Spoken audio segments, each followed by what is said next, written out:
I don't know. Say it with me. I don't know. Good God, it is liberating. I am a towering mountain of ignorance. I don't know. We're taught to believe that everything has a reason. And so we observe the world, we see what happened, and then we define the thing that happened as the reason the thing happened. But I think a lot of the time we end up mixing up thinking something with knowing something. This is why it can be so impossible to talk about certain topics with certain people. They've tied those suppositions to themselves so tightly with knots of narrative and constructed reality and values that there's just no untying it. And maybe unsurprisingly, in those situations, the best course of action is just to be friends. Maybe even ask them about that thing that they've created, because to them, it's immensely valuable. The world as we perceive it, as we've built it inside of ourselves, is a lie that we tell to ourselves, not out of deception, but out of necessity. We have no other choice. We simply cannot understand the world as it is, and so we construct. But sometimes I just have to tell myself the thing that is definitely true, the truest thing I can say, which is that I don't know. Never know.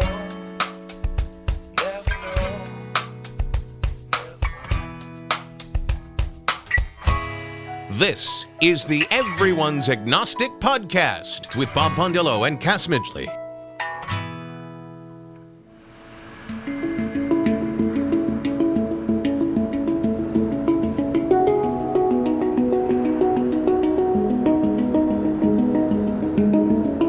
Welcome, everyone, to episode 121 of the Everyone's Agnostic Podcast. I'm Cass Midgley. Today, Bob and I interview an ex-Christian, now police officer, Mark Stevens. Mark's story has a lot to do with him noticing that much of his Christian way of thinking, the quote-unquote logic whereby Christians make choices for spouse, for president, for where to live, what college to go to, etc., were flawed. When he ventured outside reliance on Scripture or prayer for making decisions and trusted his own skills of deduction and reason, he found that he made wiser choices and reaped better outcomes. Mark references a website at one point called whygodwon'thealamputees.com. Its author is none other than Marshall Brain, who is the founder of How Stuff Works and the book series of the same name. He's appeared on Oprah Winfrey, Dr. Oz, Good Morning America, CNN, and has had his own show on the National Geographic Channel. But this was Mark's first reading outside of the Christian book subculture, and it blew his mind. I've put a link to that site in the show notes. Because last week's episode was such a difficult journey for Zoe and those of us listening as well, something was brought up to me. It has to do with the progression of people on the post-Christian journey and how the content of this podcast serves them. There are phases in the deconversion process where some content that once served us is now obsolete, similar to the metaphor of training wheels that we sometimes refer to in religion in the trajectory of human evolution, that for a season it served us, but as more information came into view and such, we as a species no longer needed the training wheels of religion to move forward, and in fact they could impair our progress. Similarly, these stories of people deconstructing their faith and the hardships that accompany that, like loneliness and broken relationships and a sense of how now shall I live and such, these stories that are at one stage encouraging and helpful can become too hard to hear, or maybe even hindering to someone who is past the point of finding comfort in them. As the founder of this podcast, it occurs to me that what I'm providing will probably always be helpful for people just embarking on their journey. But there may come a time when you graduate from this content. And I've asked myself, how can I continue to help these people? Is there a phase 2 podcast that I can provide to aid those who are post-Christian? And the truth right now is that I don't have time to do another podcast, or even know what I would do. So I guess I'm saying to those who are probably not listening right now and have moved on, good on you. Go for it. Find new content. But remember us back here who helped you get your wings, and perhaps engage with me about ways that we can stay relevant. This is perhaps what I was feeling 30 episodes ago when I stated that I would be stopping the show, or at least changing the content, after 100 episodes. In some ways, this is uncharted territory, and we're all figuring out what to do next together.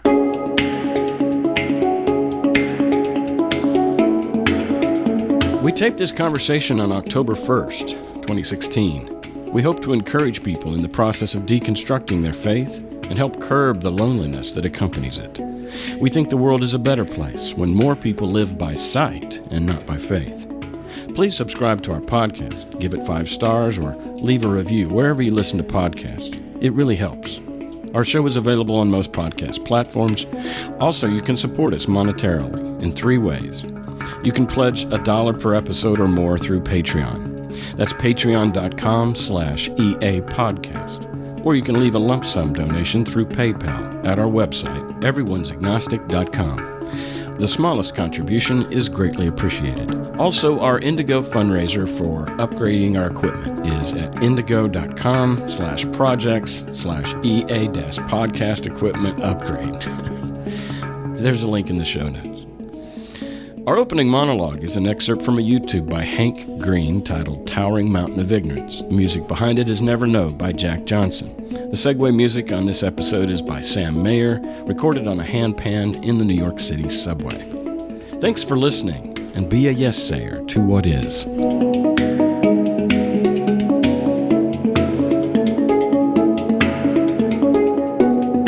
I'm giddy. Yes, I can see that. Marco Stevens, Marco.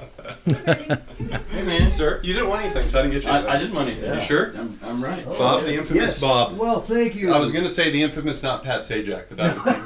That's right. He knows that story. That's right. Gee whiz. What a story, too. I'm happy that's over with. Yeah, that's Polo. He's our little... Little mascot. yeah, he comes in and sits around.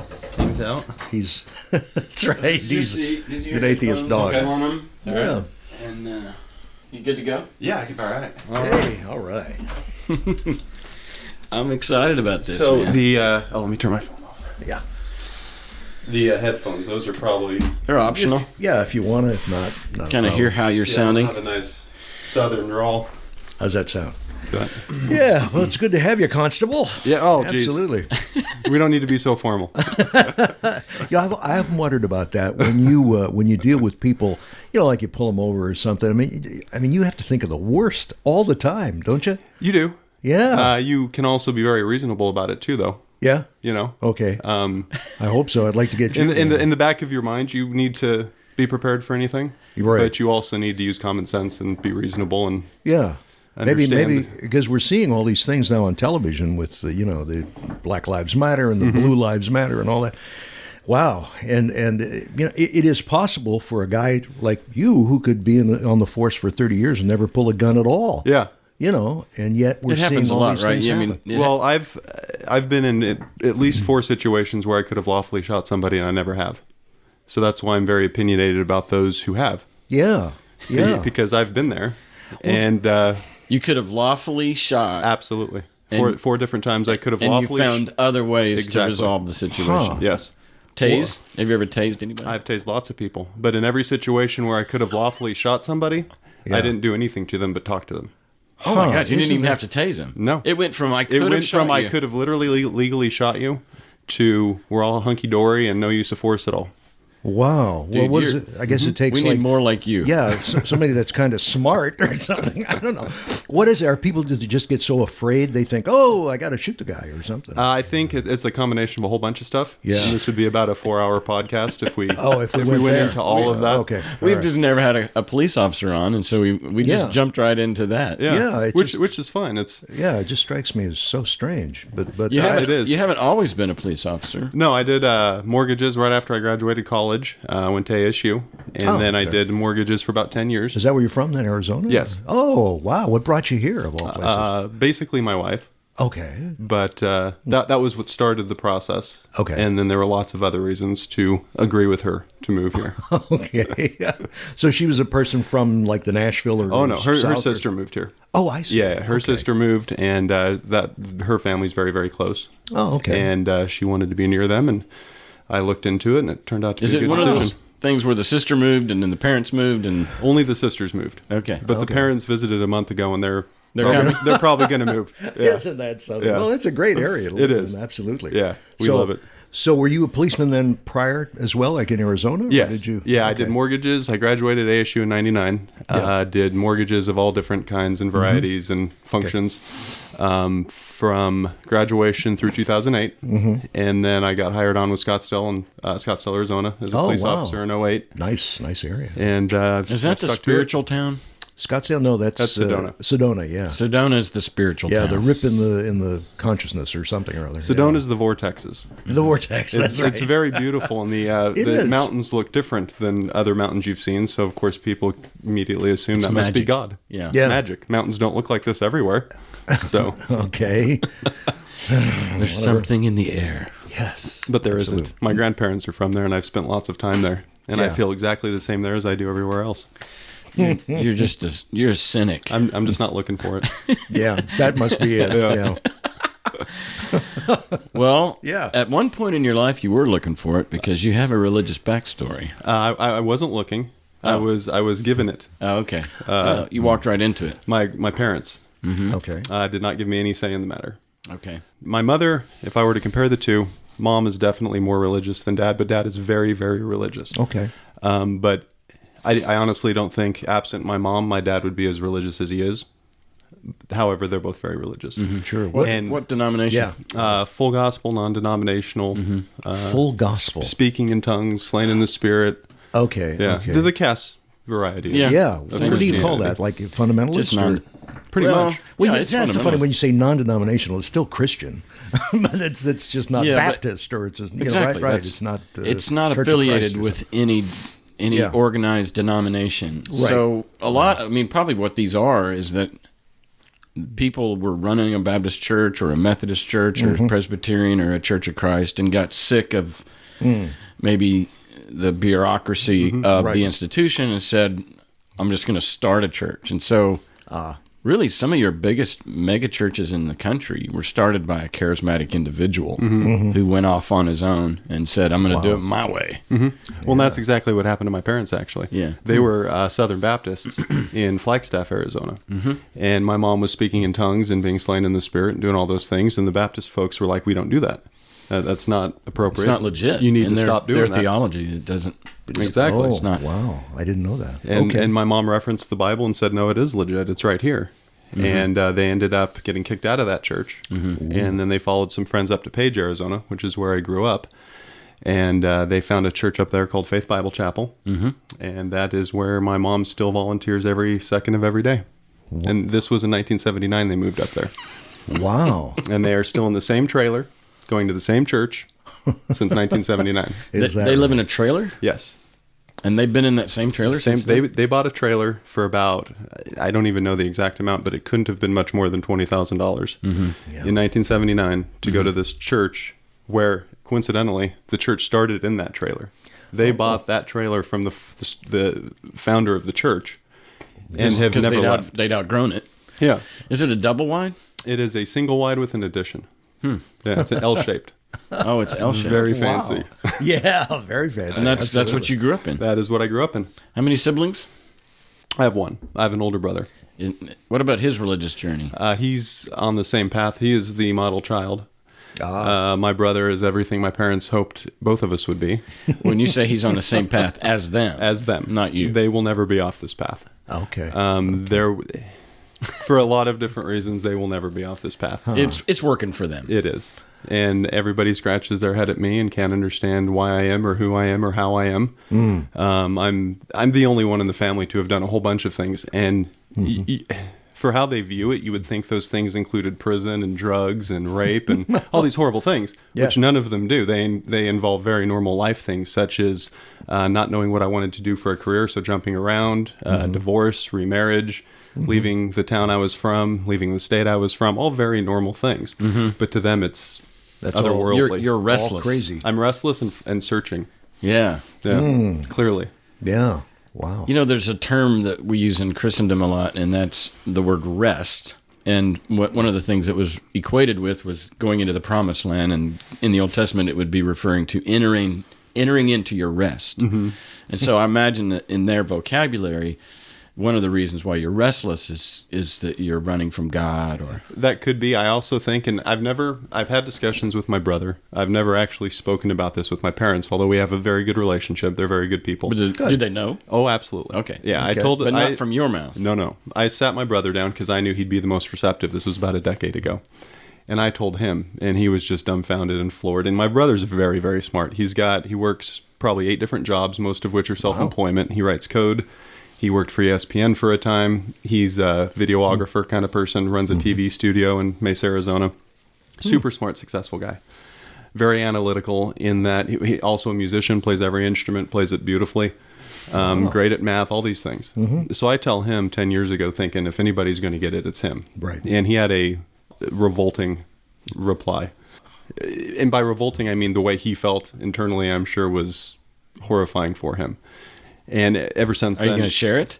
Well, it wasn't anything interesting in and of itself. Okay. He just didn't take it the way I thought that he would take it. Yeah. And he was horrified by it, and it ruined a period of time for him. Really? Because it doesn't make sense. It shouldn't be. If you raise a child in the way that they should go, they will not divert from the path. That's in the Bible. Well, I've diverted. So either I'm lost or the Bible's false. Because Or Calvinism is true and you weren't chosen. Yes. You're not one of the elect. Exactly. I mean, they've got to tell themselves something. Yes, and I don't know what they're telling because the conversation's died Over. since then. But he told my parents, and my parents... Was that okay with you? Or did you ask him not to? Or? I don't recall. Yeah. I think I did ask them not to because I knew that would it served devastate no them. purpose. The only reason I'm where I'm at is because I sought it out and thought and worked towards it and wanted to know the truth. Yeah. I'm not atheist because somebody convinced me to be or said something that led me down that. It was 100% me through you did various the work. circumstances. And that's what it takes. And I know that. And until they're ready to do the work, they won't. So nothing I say will convince them, so I don't. Yeah. And the relationship's fine. So there's really no reason to. But it's interesting that here's your brother who is quite analytical, writes code and all that stuff, plays instruments, and was horrified when you told him. He didn't stand up and say, "Out, Satan," or anything like that, did he? He wanted to. No And kidding. we've had a few debates where, and this is very funny because he is very, very smart, but all of his debates were him doing Google searches to find people who've actually already debated the topics I was bringing up, and he just copy and paste them and send them to me. For such an analytical person, he wasn't able to bring himself to actually think for himself and articulate his own arguments. He relied on others, which is what religious people do. They rely on the authority and the pastors and the teachers because you're supposed to be in the world but not of it. Yeah, So you right, don't right. pay attention to other opinions. You hide from them. Gee whiz. I'm telling Did you. it drive a wedge between you and he for a while? Or? Yeah, we don't talk much. We're in good terms. He's actually coming to visit in 2 weeks. Okay. But we don't. I used to live 20 minutes from him, and we never saw each other or spoke. Now, prior to that conversation, did you hang out? So, I mean, you grew up friends. Oh yeah, absolutely. Playing together. Yep. We hung out all the time, very close. Part of the issue too is he's shielding me from his wife and kids. Yes. I began to have a conversation with his wife in their kitchen one night, and he put an end to it immediately, called her outside, and basically said, "You will not talk to him about this." He's forbid his kids from being friends with me on Facebook. So he does not want me having an influence on them. So There's something prevents about having that kind of fear that your ideology needs protection. You'd think that would be some kind of an indicator that it might not be right. that it's fragile or that it's got holes in it or something. At least, yeah. You would think. Yeah.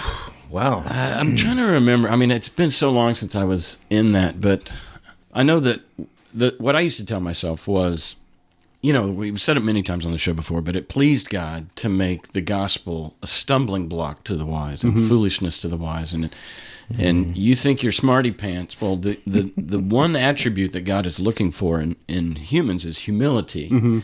And so almost as a built-in filtration system of his gospel, I'm going to filter out the know-it-alls or the smarty pants. And that you basically have to forfeit your, what is it when you... lobotomize, and that's the way I maybe viewed it, in that God, that was a form of humility that God was looking for. And then once you humbled yourself and submitted yourself, gave your heart and life to God, then he opened up your mind to the wisdom of God, and this was a different wisdom. Like you have the wisdom of the world and the wisdom of God, and the wisdom of the world is vain. It's it doesn't get you anything, but the riches of heaven and the wisdom of God would be post lobotomy, only. Yeah. Well, what about Ecclesiastes, though? Well, and honestly, those of us that were on our way out or progressive thinkers, Yeah. how'd that get in there? Well, no, I'm just saying that was a good. That was one of the last books to this day that I respect. Yeah, I still respect that book as we speak, and reading it was confounding. I remember one time I was working with teenagers all the time, but I had one particular teenager that basically I took in, almost adopted him as a son, and he was 5 or 6 years older than my oldest. But he lived with us, and his mom literally came to me and she says, "I can't help him anymore. Here he is." Yeah. Wow. And that was a very dysfunctional family. Yeah. But he was really he had such a wild spirit, and I loved it. Like it's actually he's a genius. I mean, he was just a go-getter and a doer, and wanted to live life full throttle, which we got him in some trouble, as a teen. And nobody in that damn school understood him or respected him. They didn't see through, the orneriness. They just immediately label him as a bad kid. I hated that. Anyway, so one time he got into some trouble, and my discipline for him was that he and I would sit down and read the book of Ecclesiastes. I'd read a chapter, he'd read a chapter, I'd read a chapter, he'd read a chapter. And in one sitting we read it. I think it was maybe 40 minutes. Yeah. And it blew his mind. Like he'd been raised in Christianity and he didn't have much respect for it. But that changed everything for him. Huh. I mean, not everything, but he at least respected that book. Anyway, we'll get it back to you, Mark. Well, I think that's what religion tends to do, is what they did with that kid. Yeah. Is they take very normal, everybody's human, everybody's partly good, partly bad, we have our flaws. And religion likes to take anything that isn't, in their definition, pure, and make it bad, when it isn't necessarily bad. This could go back to the police discussion. Yeah. Criminals don't wake up one morning and say, you know what, I'm going to fuck my life up, and I'm going to commit crimes, and I'm going to victimize people, and I'm going to do these horrible things. Nobody decides to do that. There's a variety of factors that lead people to that place. Sure. One of which is genetics, which you have absolutely no control over. This kid, you said, is a genius. He's a go-getter. He's probably a little bit antsy. These are all genetic factors that lead him to... for instance, a lot of people who are highly intelligent also have a propensity for schizophrenia. It's not their fault. So these type of things have been labeled by the church as evil or bad, and they're not. They're just human. And so this family hands you their child and says, "We can't take him. We can't figure him out." Well, he's a human. Talk to him. Allow him to be human. Yeah. Don't make it immediately a bad thing. It isn't a bad thing. It's a human thing. The square peg round hole that he experienced his whole life, because everybody's trying to fit him into the mold that they're expecting him to be, and he didn't, and so that was frustrating for him. So he just kept pushing back, which can be violence or profanity or whatever in a school setting, to where you see a rule, he'll break it just for the sake of breaking it, because I'm not going to fit in your goddamn box. Yeah. And it's, like instead of seeing that as a human trying to express himself. They saw it as rebellion and sin, and who knows what. Yeah, sin probably, most likely. That's why it's so unhelpful, that way of thinking. And I think it's worth saying that, like, the psychology of Christianity and the view of what it means to be human is so unhealthy, and here you are, an atheist. And I don't know, I just think it's manifested in your life, and especially your ability to deal with people in traumatic circumstances and talk them down. Yeah, talk them off the ledge or whatever. Do you have a partner? No, that's pretty much only major cities like New York and not even L.A., some parts of L.A., but anything outside of Chicago and New York and possibly L.A., that's the thing from the movies. So it's just you? Okay, well, that would be easier, because if you had some hot-headed guy, well, you always get any critical incident, you're going to have multiple people there. You just don't arrive with them. You call for backup. Oh, yeah, I see. Exactly. Okay. To quote the movies. Yeah, well, sure. Yeah, I think I don't know, not to get off topic too much, but part of the issue with policing is you just can't find good help, and simply because there aren't a lot of people willing to do that job for what it pays. Yeah. The people who are willing to do it, quite honestly, don't have better options. It's similar with the military. A lot of people who go to the military are either told to because they're like your friend that you just mentioned. They're wayward and they think that's going to straighten them out. Or it's people without better options. Yeah. Policing's the same way. If you could go make $250,000, you're going to go make $250,000 and do it safely. Why in the world would you put up with this stuff for no money? Okay. Yeah. What kind of education is required for High school diploma or GED? And And the minimum age is 21. Oh boy! So you got You can imagine kids out there. You can imagine a 21-year-old with no more education than a high school diploma. Just that alone.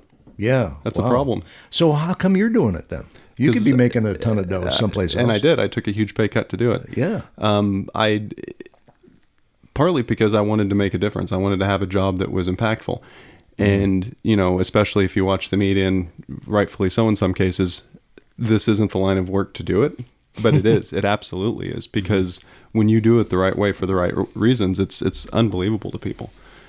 It takes people back when they have one perception of police and you approach them completely differently.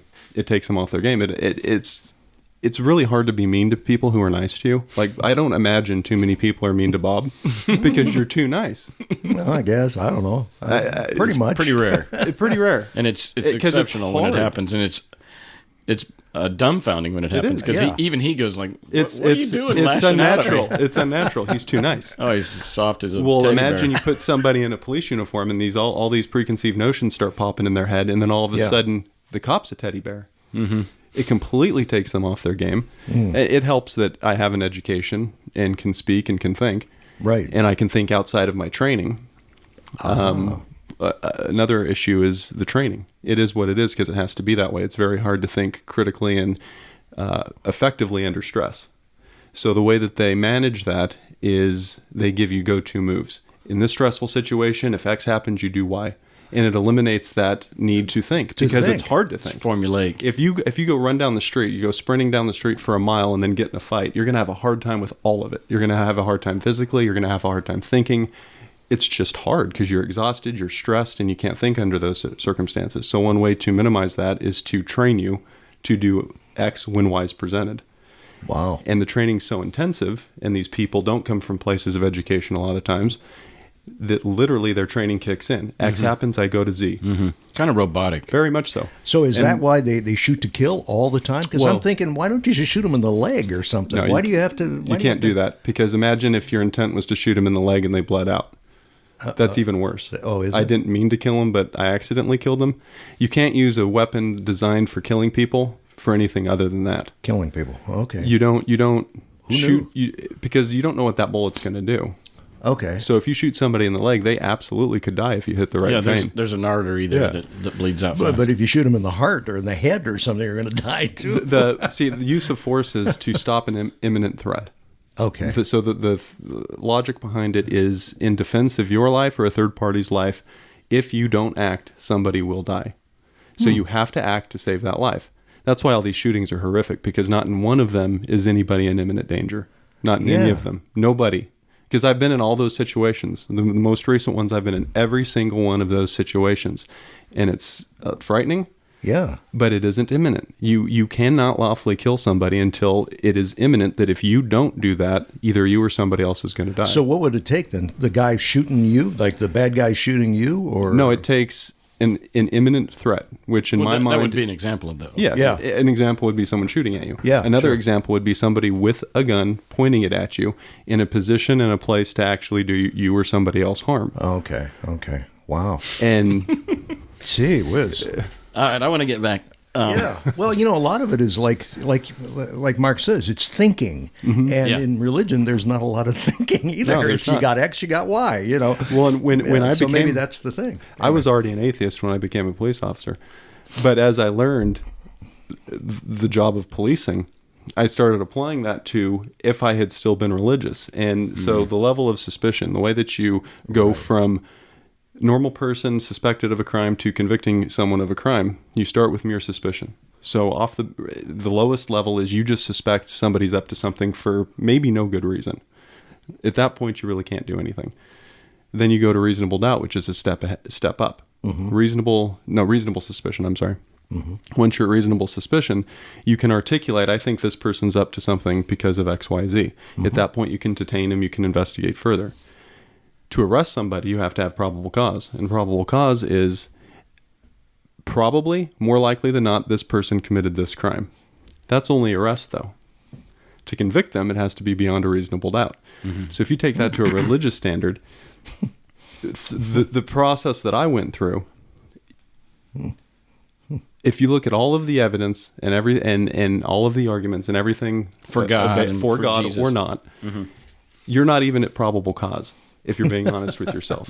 You're certainly not beyond a reasonable doubt. No. Oh, and they would say that's because it requires faith. Exactly. But put that into a policing context. That's why faith is so bad, because it only works in a religious context. In any other facet of life, faith is horrifying. You would never invest your money based on faith. You would never arrest somebody based on faith. You would never shoot somebody based on faith. You'd never marry somebody based on faith. Or, I did, unfortunately.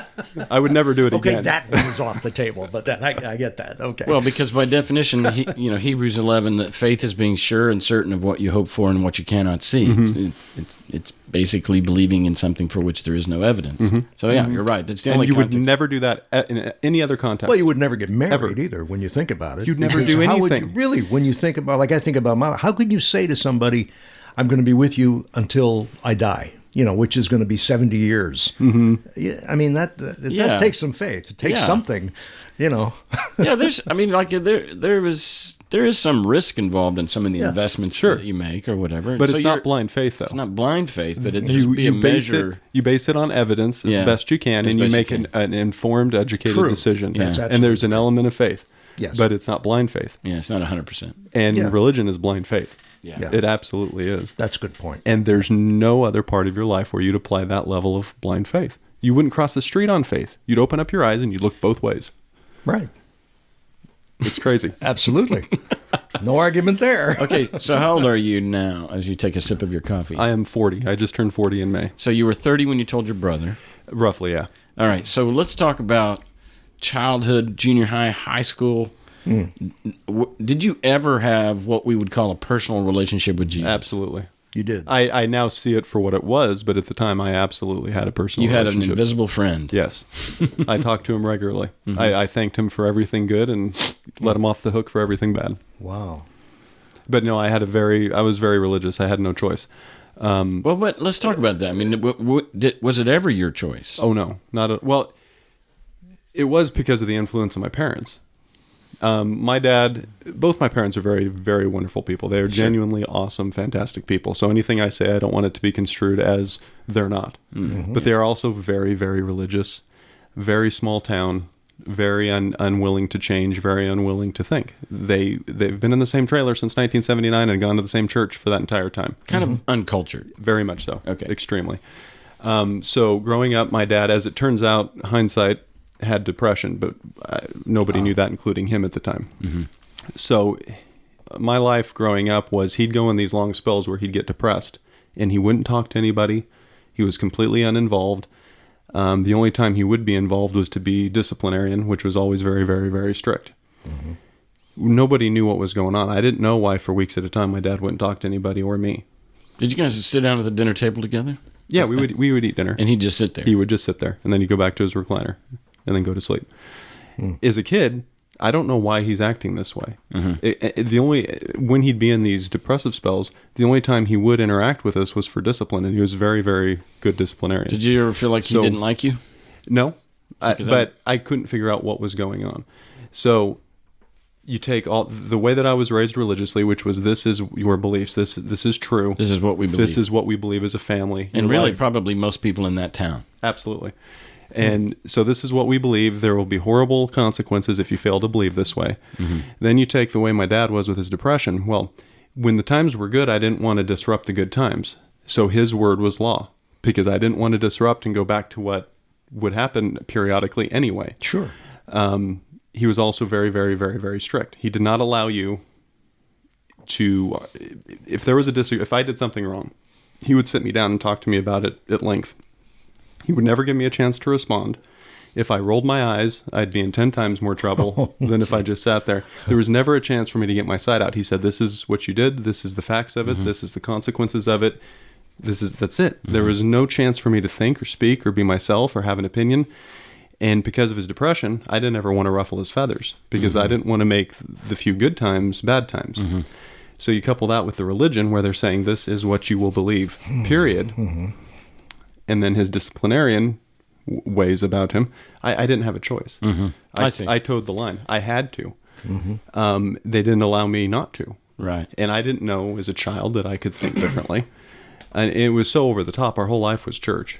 We'd go Sunday morning, Sunday night, Wednesday night. My mom was involved in every aspect of the church. She did vacation Bible school and preschool and Sunday school and everything.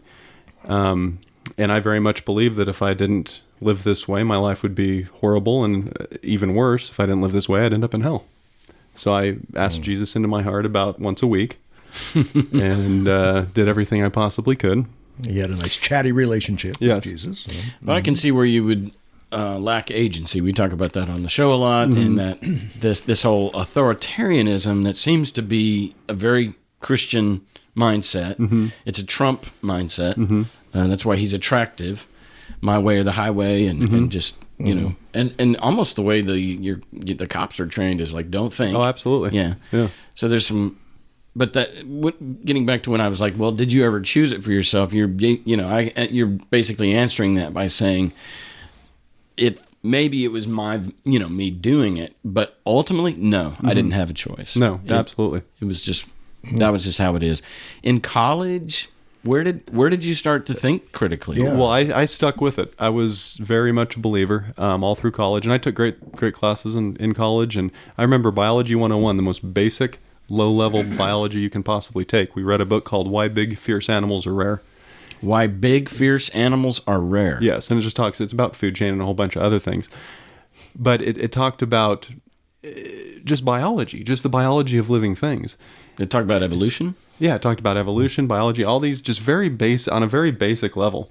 And that was the first time I started really realizing that, take sex, for instance. They talk about mating, and of course, in biology, we're all animals.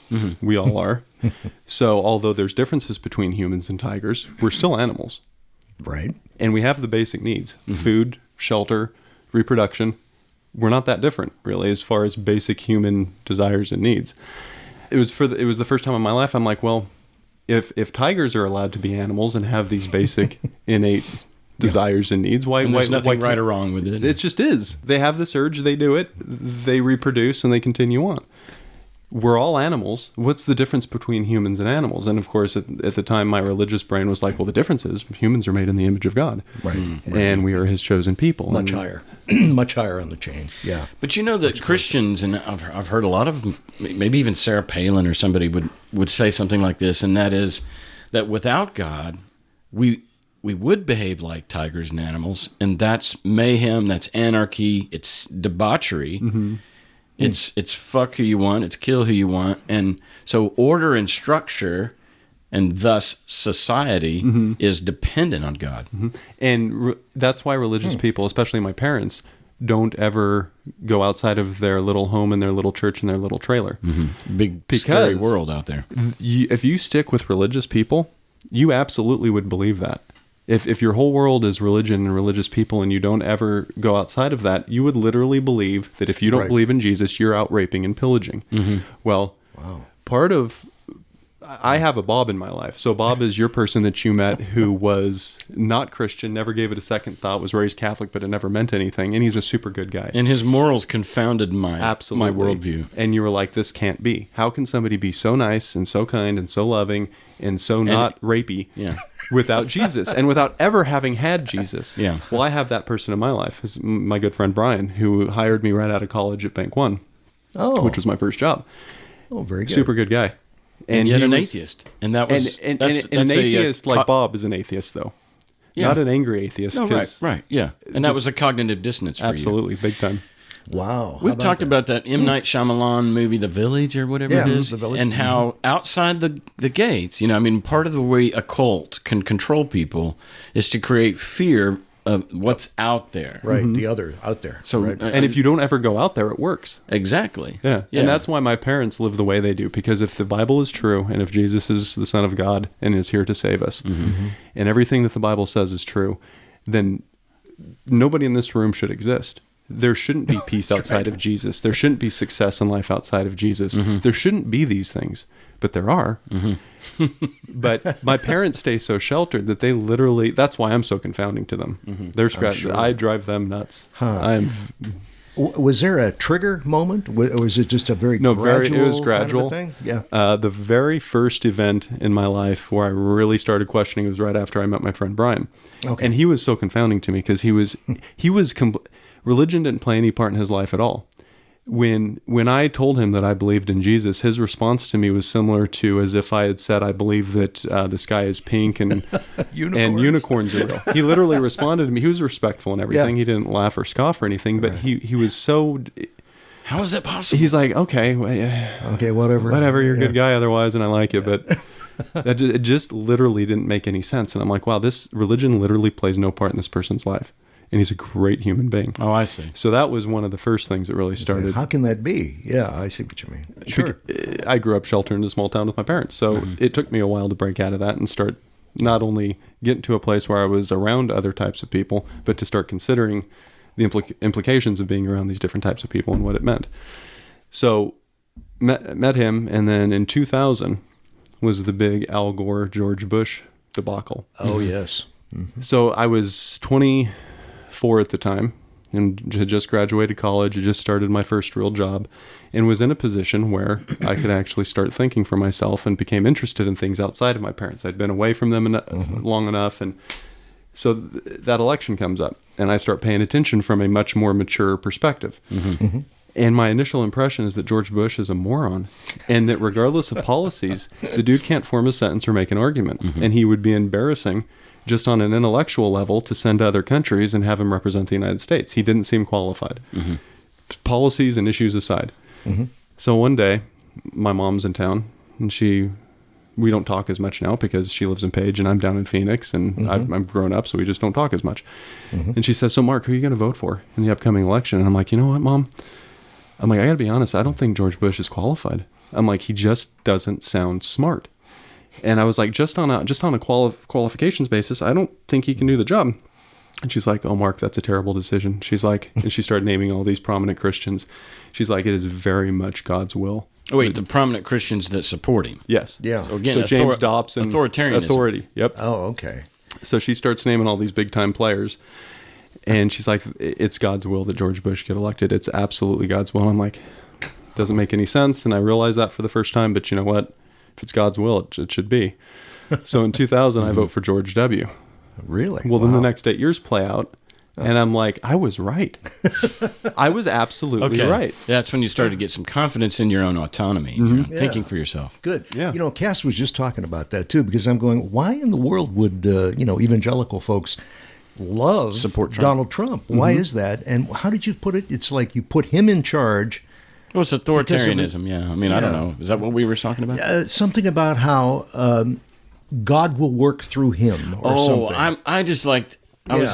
God likes to use weak things again. So, like, we talk about how King David, killed some guy so he could sleep with Bathsheba, and then all of them were flawed. All the heroes of faith in Hebrews 11, all of them were flawed. And us preachers, we used to say, to encourage the people, you feel inadequate to serve God, that makes you a candidate for God. I mean, because it's because of this inverse thing. But when I'm trying to get inside Hunter's head, for example, who's got a Trump sign in his yard, I know Hunter is smart. I know that he's a good person. How does this fit for him? And one of the other spins is God loves to get glory, which is another word for credit. So that no man can boast. Like, all the good that happens on the earth is from God and only God. No man has ever done anything good that wasn't used by God to do it as a vessel, empty vessel, by the way. Right. So we got Trump as the empty vessel. So if Trump turns America around, makes America great again, in fact, like what is promising, then it will have been to the glory of God. Because it certainly wasn't him, because he's an absolute raging moron. Right. And the Christians who support him kind of recognize that. They would never admit to it. But you can't, if you're even remotely intelligent, you can't hear or listen to him speak and not acknowledge that he has no core. Stupid. He never says anything insightful. He never even has a point half the time. I'm not sure that he's stupid, but I like that he has no core. He's unintelligent about the issues that he's supposedly supposed to. When it comes to the issues. But he has figured out how the world works and has manipulated it to his advantage. Yes. Oh, yeah. He's intelligent in that way. And actually, the way he's done his campaign, I don't think that he is intelligent enough to do it the way he's done it. But in some ways, it's brilliant. I guess. You understand what I'm saying?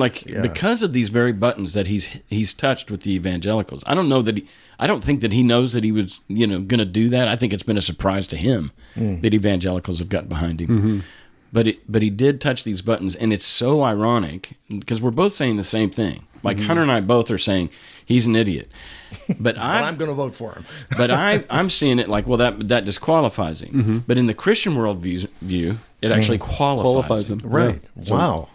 Because it's not about humans anyway, it's about God. Right. And he's in control. That's why the third-partiness of God is so problematic. Because really, otherwise, you just have two guys, me and Hunter. Mm-hmm. And we're looking at the same guy. We're seeing the same thing. Mm-hmm. Yeah. He's an idiot. Mm-hmm. But that third-party influence hijacks his brain like it does your mom's when she cedes her autonomy and agency to James Dobson or whatever. Mm-hmm. You were thinking for yourself. You were trying your wings. Mm-hmm. You ended up voting for him anyway, but you proved yourself right in the long run. You began to trust yourself. Mm-hmm. A couple of things came to mind back in that last talk. One thing this is just a side note, but the story of Noah's Ark is problematic in a million ways, but one of the ways that we don't talk about very much, I mean, we say, well, there's no way the animals could fit, there's no way that the kangaroos could swim to Australia afterwards, but the thing that kind of contributes to this image of atheism is that, the reason he flooded the earth is because it just went to pot. Mm-hmm. Evil. Mm-hmm. Evil will always overtake us because we are just that doomed. Mm-hmm. We are helpless to build a thriving society if God's not the king of it. Mm-hmm. If we're not following the Bible, it will always end up in Noah's Ark or Sodom and Gomorrah. Mm-hmm. Two examples in the Bible of godlessness. Mm-hmm. And then ultimately hell. Well, yeah. Once it's all played out. And that's why we deserve hell. Mm-hmm. It's because we created on earth. It's what we are. It's who we are. Might as well put us in one. Because we're just that depraved as a species. Wow. So I was just thinking about those stories that kind of contribute to the notion that your mom is probably thinking that you're a rapist now or something because of stories like Noah's Ark and Sodom and Gomorrah. The other thing that, our show a couple weeks ago, with Jeff Loken is this non-resistant unbelief. And what you were saying is it's kind of the inverse. I'm going to try to unpack this where it makes sense. It barely makes sense in my mind, so I'm not sure I can do this. But what you were saying about your mom and dad and the way Christians look at Bob's and your friend back there is that that's an anomaly, or at least it shouldn't exist. It's a cognitive dissonance. A good atheist is oxymoronic. It shouldn't exist.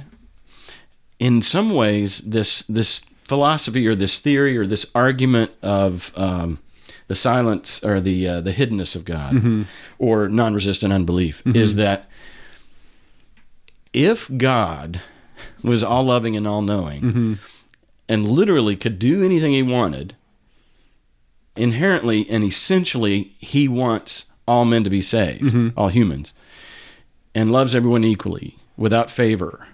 That's a scripture. In order for him to get what he wants and has the power to do it, everyone should believe. And because we were created with prefrontal cortex or whatever, then it should make sense to us. He should make it reasonable for us to believe in him. Right. So the mere existence of a reasonable unbeliever is proof that God, the all-knowing, all-powerful God of Abraham or whatever, can't exist. Absolutely. See what I'm saying? Oh, absolutely. So your parents are saying a good atheist shouldn't exist. We're saying a good atheist shouldn't exist if that God is there. So the next step, if they would connect the dots, is then a good God can't exist. Exactly. Anyway, that makes sense? No, it makes complete sense. Yeah. Wow. Yeah. And it reminds me a little bit of, have you ever seen the website Why God Won't Heal Amputees? No. Neither of you have ever seen that? No. It's fascinating. And it was right after the whole George Bush debacle. think It was the first thing that I read.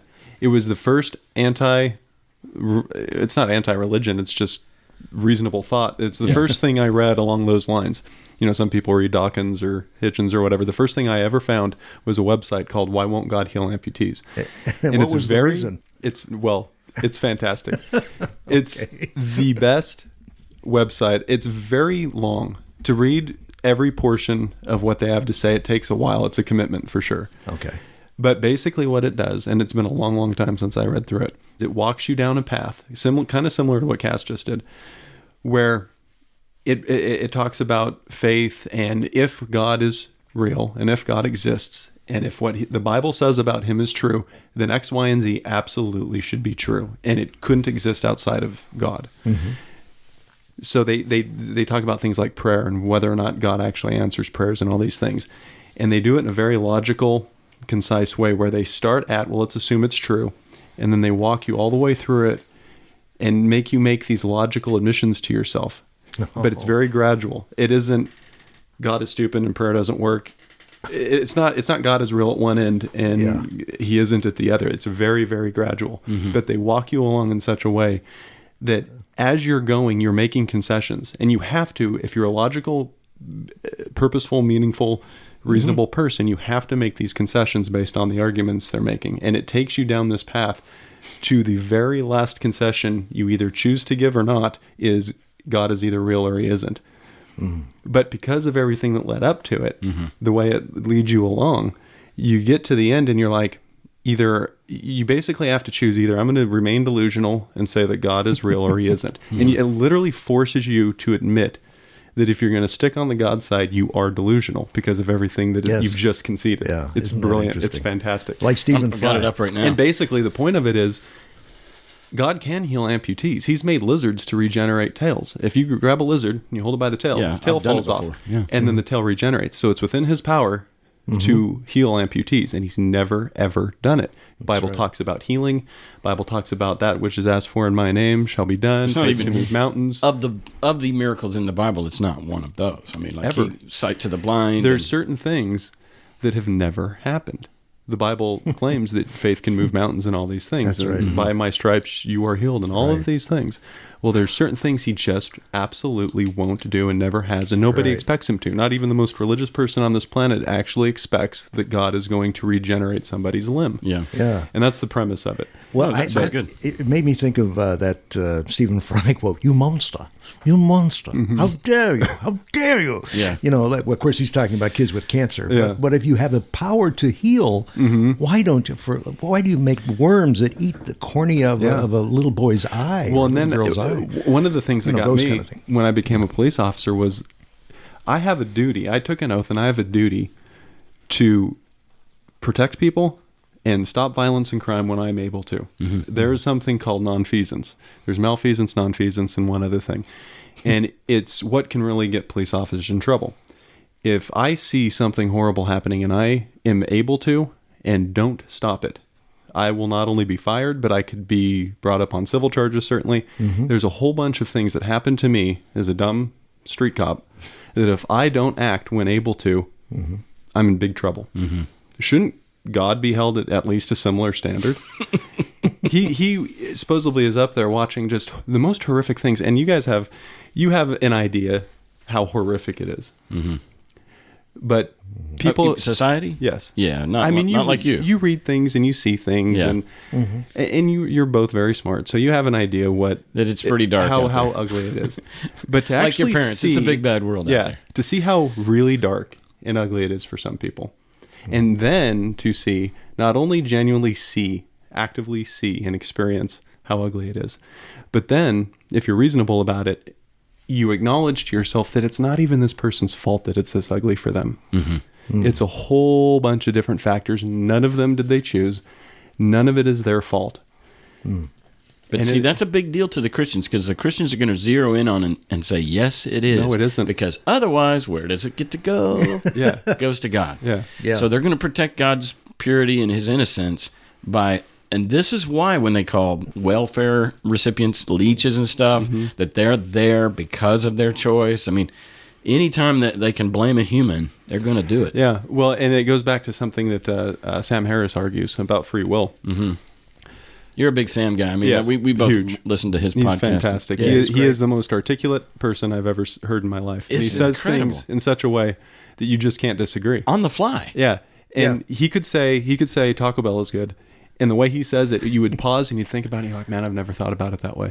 Yeah. It's just insane. He is crazy. But smart. his thing about free will and what I see and do for a living is very impactful for me. So schizophrenia, very awful, horrible mental illness. It's awful. It's devastating. It's incurable, and it's horrifying. And it's completely not their fault. It is literally a brain that's wired wrong. Yep. That's not their fault. There's nothing they could have done to prevent it. There's nothing they can do to make it better. Right. On a very small occasion, schizophrenia, when unmanaged, especially coupled with possible physical sexual abuse or alcohol drug abuse, it can lead to really, really, really horrific things. Twisted people. And I've seen one instance of a very horrific outcome of schizophrenia. This person is in prison for the rest of his life for killing his girlfriend's father, cutting his head off and walking down the street while dragging his body behind him, all from schizophrenia.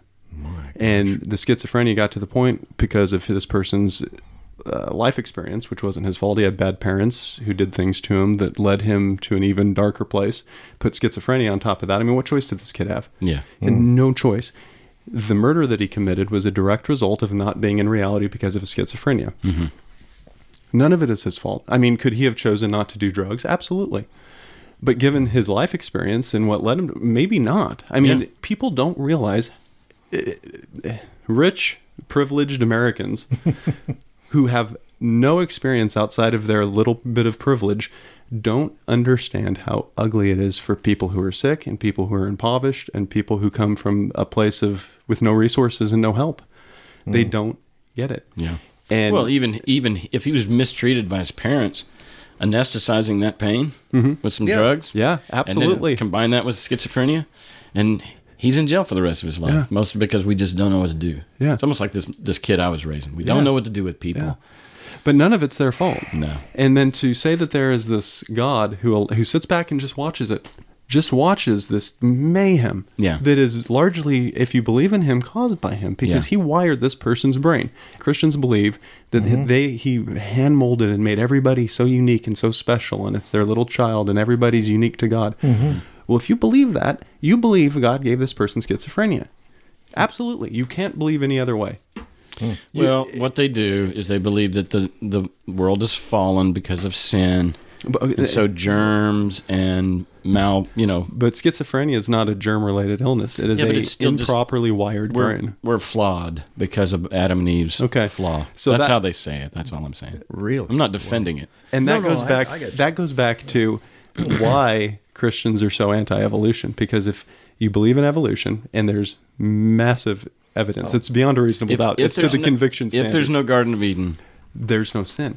And evolution teaches that there was not a first of any species. There was never a first human. There was never a first giraffe. It's gradual. There was never a first person ever. Right. We know that. Yeah. We know that that's true through evolution. It is a fact that Adam and Eve didn't exist. We did, in fact, evolve from filthy monkey men. Yes. Yeah. And Adam and Eve did not exist. We know that. Yeah. Absolutely. Yeah. That was it for me. That was the cotter pin for me. There it goes. There's no sin. There's no fall. It's not that there's no sin. There's no fall. There's no fall. Fall, capital F. Yeah. Where does sin come from if there's no fall? Right. So, I mean, believe me, that's what destroyed my faith. Where do you go though? Where do you go from there then? I mean, that's the question that Mark's asking. So you got You got no fall. Well, but that's what they can't give up. They're going to hold on to the fall. Oh, okay. Yeah. So fallen sinners. That's why they don't believe in evolution and refuse to, because Okay. it's very threatening. It collapses everything they believe. So I'm going to have to call time out and interject something here. I'm stopping the tape to enter a footnote regarding the issue of the Christian notion of the fall, or what Mark is calling here sin. That's fall with a capital F, sin with a capital S.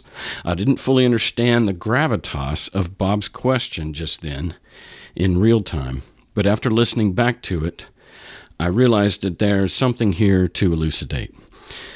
We're talking about the problem of evil and how the fact that an alleged good, all-powerful God doesn't heal amputees, for example, or intervene in any measure of suffering, and how that's a big problem.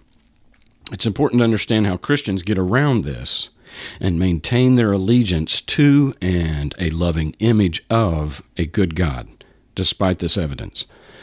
To most Christians, God created everything perfect, and there are actually several falls that ruined God's perfect world. The two main ones being the fall of Satan from heaven as he questioned God's authority and wanted to be like God, and second, the fall of Adam and Eve, which was prompted by Satan in the form of the serpent to do the same, question God and desire to be like God. Now, being like God in this context would mean being knowledgeable, knowing stuff, the knowledge of good and evil, for example, but also being free, the rebellion to want to eat from any tree that I want to, the desire to think for oneself. It's important that we understand that to the Christian, God is the only source of goodness.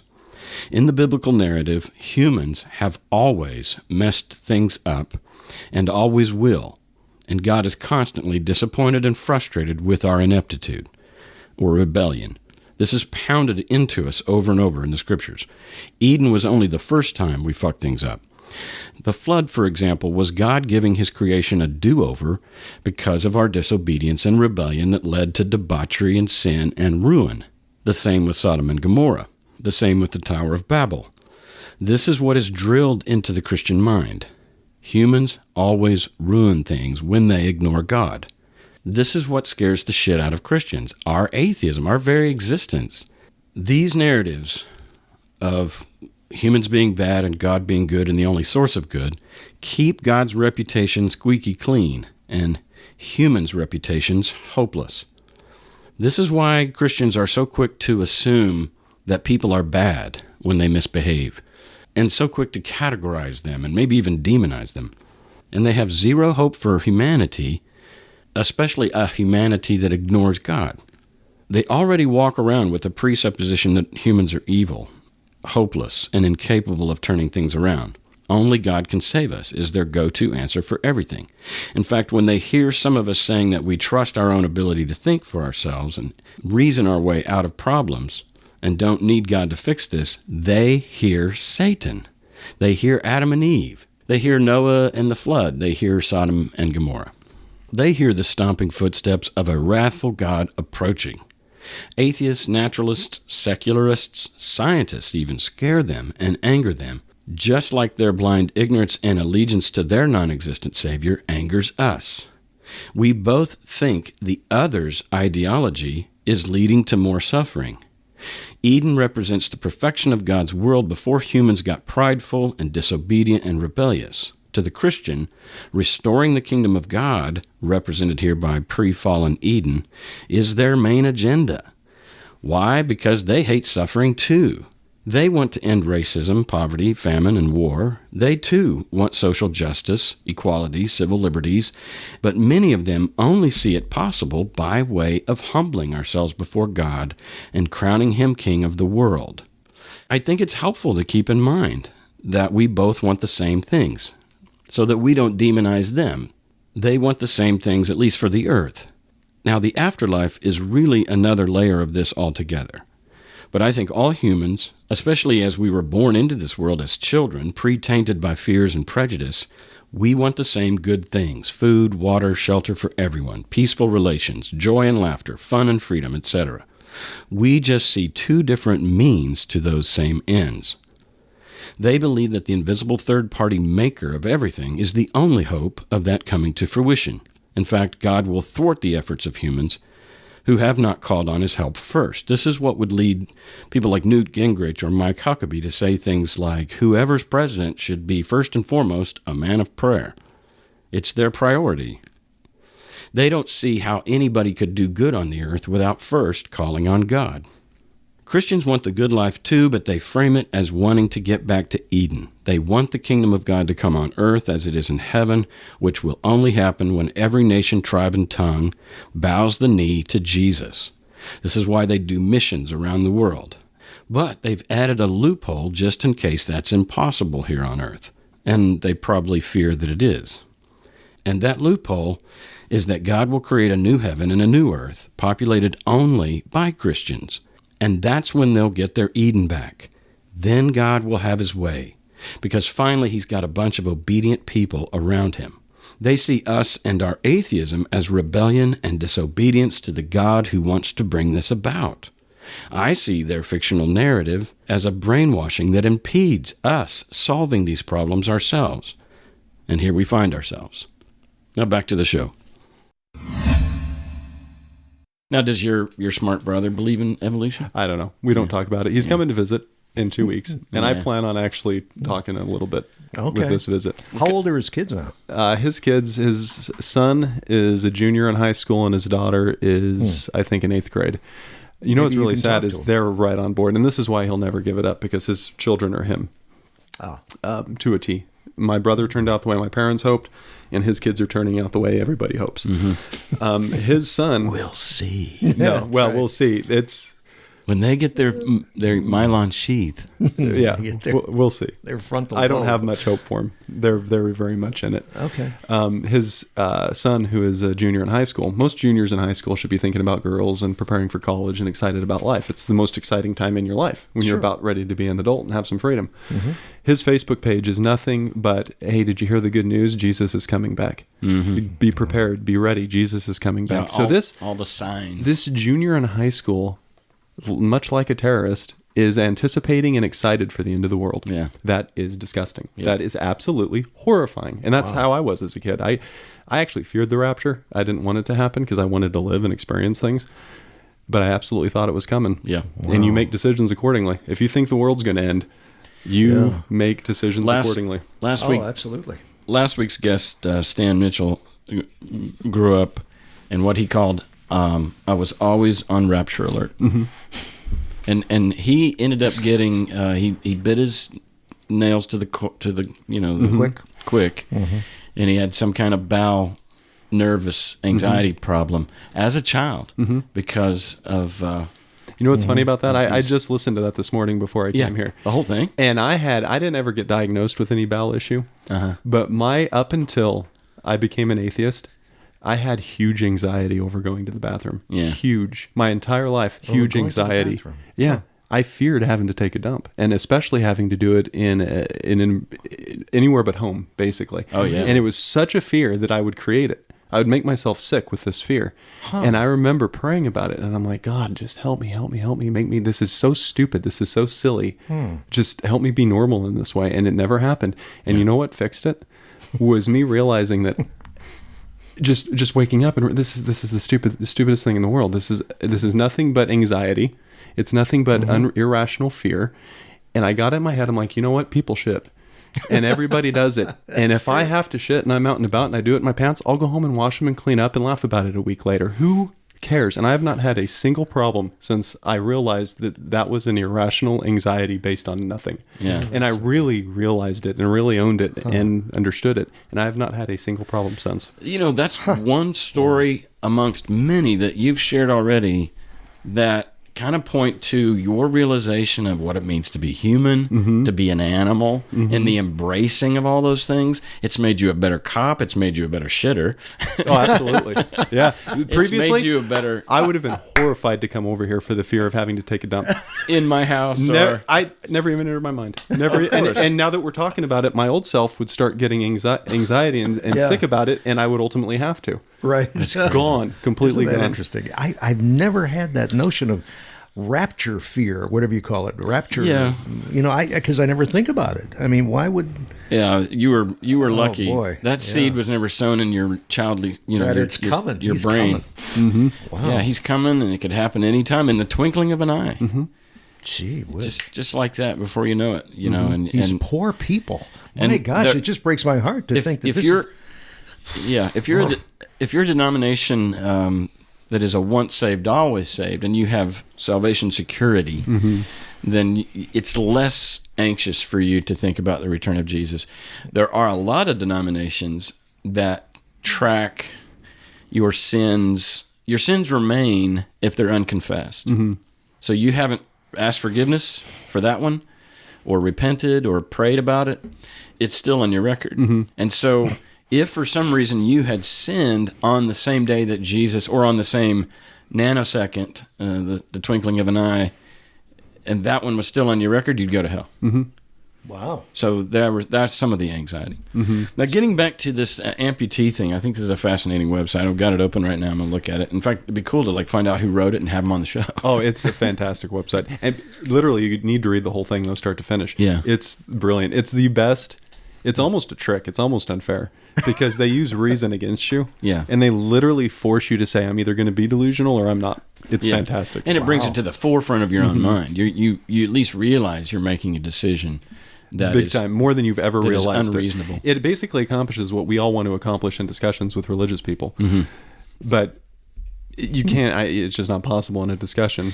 But one of the things that has in Christendom that keeps this alive, or keeps Christendom alive in certain people's minds, I just like to talk about this because, there's something about straw manning all the time, and I think it was maybe even, it's not that he coined it, but Sam Harris talks about steel man.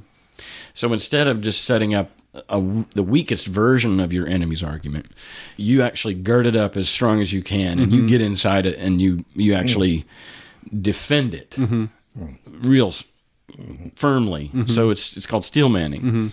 And so I sometimes on this show I like to give at least the defense of why Christians can still do this, because we can sit here and go, oh, that makes no sense, they must be stupid. Well, no, here's how it makes sense to them.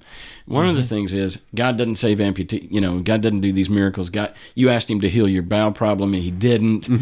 And there's two things that come to mind. I've said it on the show before, but Jesus said it's a wicked and perverse generation that seeks for signs and wonders. And then there's that time when, after the resurrection, he appears to the disciples, or he is at least to Mary Magdalene and some others, and the rumor is out that he's alive, that he's risen from the dead. Well, doubting Thomas, the Apostle Thomas, says, nope, I'm not going to believe it until I put my finger through the holes in his hands. And I put my hand in the gash in his side. I saw the motherfucker die. Y'all are full of shit. And I'm not going to, well, pretty quick, Jesus appears in the room. Of course. And Thomas hits his knees. He's completely floored and awed. Jesus says, you believe now, Thomas, because you've seen. Literally, this is the next words out of his mouth. But blessed are those who believe and have not seen. And there you go back to the definition of faith, as far as believing in what you have not seen. So faith is what God rewards. Evidence seekers, signs and wonders seekers, that's bad in Christendom. And so that's all I'm saying, is that one of the ways that they are okay with God not healing amputees, they're okay with God not doing anything. Yeah, literally anything. Completely invisible. And which brings me back to your other point. Your role as a cop is to protect and serve. Unlike a layperson or a civilian, if I don't get involved in stopping that crime, I'm not accountable. No. You are. I am, big time. Now, getting back to the arguments that Christians make, they believe that it's God's job to protect and serve, thereby making him accountable for some of this stuff. Here's how they get out of that. Christians are the only ones that God is obligated to protect. So if you're not a Christian, In his will. you're outside the umbrella of his protection. So you don't have the blood smeared on your doorpost. Then the angel of death in Passover is going to kill your firstborn. I mean, so in general, you have to have the blood smeared over your life in order for you to expect that kind of umbrella protection. So the protect and serve is exclusive to the elect and to the saved. So when when and if he lets shit go on around the world, that's justified in their minds because the world is primarily out of his will and out from under the protection of his umbrella. So. But he loves us. Yeah. Even the ones that he's allowing this stuff to happen to, he loves us. Tough love. Yeah. Tough love, Mark. Man, I should get that as a cop, you know? I hate tough love. All right. So, Wow. I don't know if we want to talk about your marriages. Well, my current one's fantastic. Yeah. Okay. Yeah, no issues there. No, the reason I am divorced is because right along with everything we've talked about, sex is absolutely sinful and awful, except when you're married, and then it suddenly becomes wonderful and pure. But outside of that man-made contract, it's sin. Which isn't in the Bible. No. It's a fascinating thing. The church is known for being just... I mean, you can hardly find a topic that they're more rigid on, and marriage. Yeah. And marriage is not defined in the Bible in any way, shape, or form. I know. It's insane. As far as the covenant, like you'd think the vows were in there, like God wrote Exactly. vows. They're not. Yeah.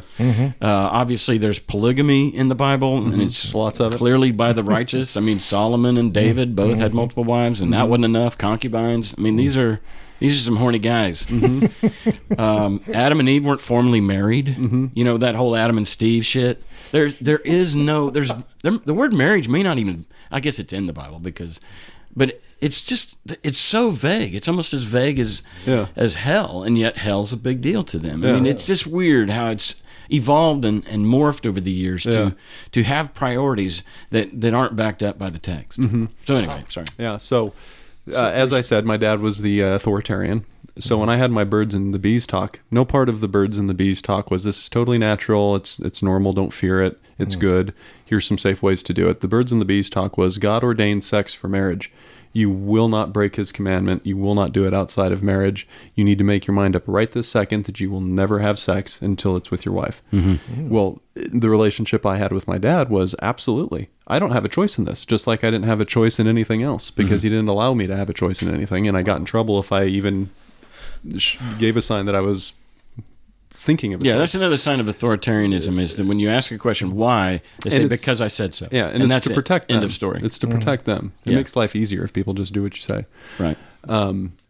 So when I had my birds and the bees talk, that was the letter of the law. No mention of penis and vagina. No mention of the functionality of it. Not really, no. Just don't do it. Yeah. You will not do it till you get married. Well, okay. I didn't have a choice. Okay. So I had it in my mind, I'm like, well, I'm not doing it till I get married. Well, of course, I'm human, and so you grow up and you weren't a very good robot, it doesn't sound like. I was a great robot. Oh, were you? Initially. Yeah. Yeah. Initially, I was a great robot. But you short-circuited along the way. I did. Yeah. That's my fault, though. It is. Oh, of course. That evil thinking. It's in the way every time. You've fallen. So did you find a really religious girl? Is no. that what happened? The whole thing. This story is just the dumbest story ever told. Okay. So Let's hear it. I am told that sex is for marriage, so I of course don't ever have sex. But I'm a normal functioning human with normal functioning human needs. So I hit college. I start getting some distance from my parents, and I meet a girl who, honestly, I don't even know what. I don't know. I don't know that I was super attracted to her at the time. We just happened to meet. We had a class together, and we sat next to each other, and we met. It just was. Well, we start dating, and I'm getting distance. I'm getting farther away from my parents, so their influence is waning a little bit. Because as much as I believed religion and believed the story of the gospel and all these things, it very much was endowed upon me, basically. Okay. So I'm getting distance at this point. So I'm getting distance from all of it. And I'm 21 and in college and having normal 21-year-old desires. So one night, I'm like, this is silly. I start realizing that everybody has sex. All my roommates have sex. Nobody has an issue with it. Nobody's hung up about it. They just do it and move on about their day, and they have a great time. And I'm like, why is that not an option for me? I'm like, why? And I'm like, well, it's not, because they're doing it wrong. And I'm like, but there's no evidence that they're doing it wrong, because there's no bad outcomes. They're doing it safely, so nobody's getting sick. They're doing it safely, so nobody's getting pregnant. There doesn't appear to be any negative outcomes. And I'm like, well, they're going to burn in hell. And I'm like, but they're not going to burn in hell, because if they ask forgiveness, they're not going to burn in hell. Yeah. And I'm like, even so that's covered by the blood. So they're not experiencing any negativity because they're doing it safely and consensually. And The only negativity Bless your heart. You're calculating all of this, and just it's so sweet. And so I'm like, and even if it is a sin, they're going to ask for forgiveness, Sure. and God's going to forgive him. I'm like, what am I doing? What am I waiting for? I'm in. So I end up having sex with this girl. Yeah. And 21 years old, finally have sex. And but then after I have sex, the old religiosity kicks in, and I get overwhelmed with guilt, like bad. Yeah. Real Anxiety. bad. Horrible. So you have to remember that all of this comes from my parents. My parents have a very huge influence on me. So I do it, get overcome with guilt. One night she goes out with some friends and either doesn't tell me where she's at, or I don't even know she's out, and I can't get in touch with her till like 2 a.m. And finally I do, and she's all flippant about it. This is pre-cell phones too. Yeah. And she's flipping about it. She's like, well, I was out with some friends, blah, blah, blah. And I'm like, I had sex with you. You can't just go out with friends and then not tell me. I don't know. I own you now? I flip out. No. Not Okay. I own you. Just for me personally. Hey, I did this, which now. I wasn't. Yeah, exactly. They say it's a connection. You're connected by spirit. Yeah. And I'm like, you can't now treat me this way. And I flip. I just flip out. And I'm like, oh, I screwed up. This is where it hits home. I'm like, boy, I sinned, and I'm experiencing it now. What did she say to you for trying to control her? I wasn't trying to control her. It was more of a where were you? And she was like, wherever But that's she how was. she would experience it. She was just indifferent. I would think And her she would say, indifference- calm the fuck down. I went out She with didn't. some friends. She didn't realize how upset I was. This was Okay. mostly internal. Internal. I can control emotion real well. That's why I'm a good cop. I could be. I have gotten very upset, and everybody within earshot knew Would it. never- But that's very Oh, I rare. see. That's super rare. Yeah. Okay. Only that doesn't happen a It's lot. the Hulk. So I can have a whole bunch of stuff going on inside me, and nobody have a clue. And that was the case here. I was a mess, but she didn't know Okay. what level of mess I was. This is the woman you married eventually? Yes. Yeah, Oh, this was my my first wife. So because of the guilt, and because the guilt ultimately comes from what my parents taught me, I'm like, well, I got to tell them. I got to. I have no choice. So I tell my brother, and he's horrified. He's like, oh, Mark. Is he a virgin still? He was married at the time, Oh, but he was a virgin when he got married. Yeah. I'm the only person in my family to have ever tried marijuana, to have ever been divorced, to have ever switched careers, to have ever moved, to have had sex before marriage. I'm off the charts, man. You're the black sheep. I am hardcore. Yeah. And I'm not. That's the I know funniest you're- thing. I'm so far from hardcore. It's unbelievable. You're more normal than I'm- anything else. it's boring and normal. That's right. So was there a felt obligation to secure her as your wife now? Absolutely. Yeah. So I tell my brother, he's horrified. He's like, all the things you can imagine were said. And I This said, was a big mistake, and the only way that you can make it right is to marry her. or yes. Or kill her. Ironically, yeah. It's so funny. I went there too. I don't know why, but yeah. Marry her or Or kill kill her? her. What do you do? Just You got a problem. Either way, you got a to kind of problem. bury the evidence, to hide from God. Yeah. You know?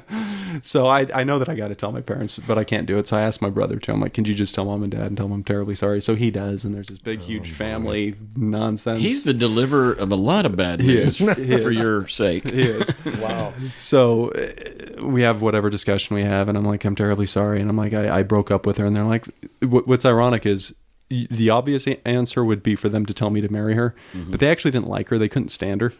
So when I told them I broke up with her, they're like, okay, good. Because all of a sudden their religiosity goes out the window when common sense prevails.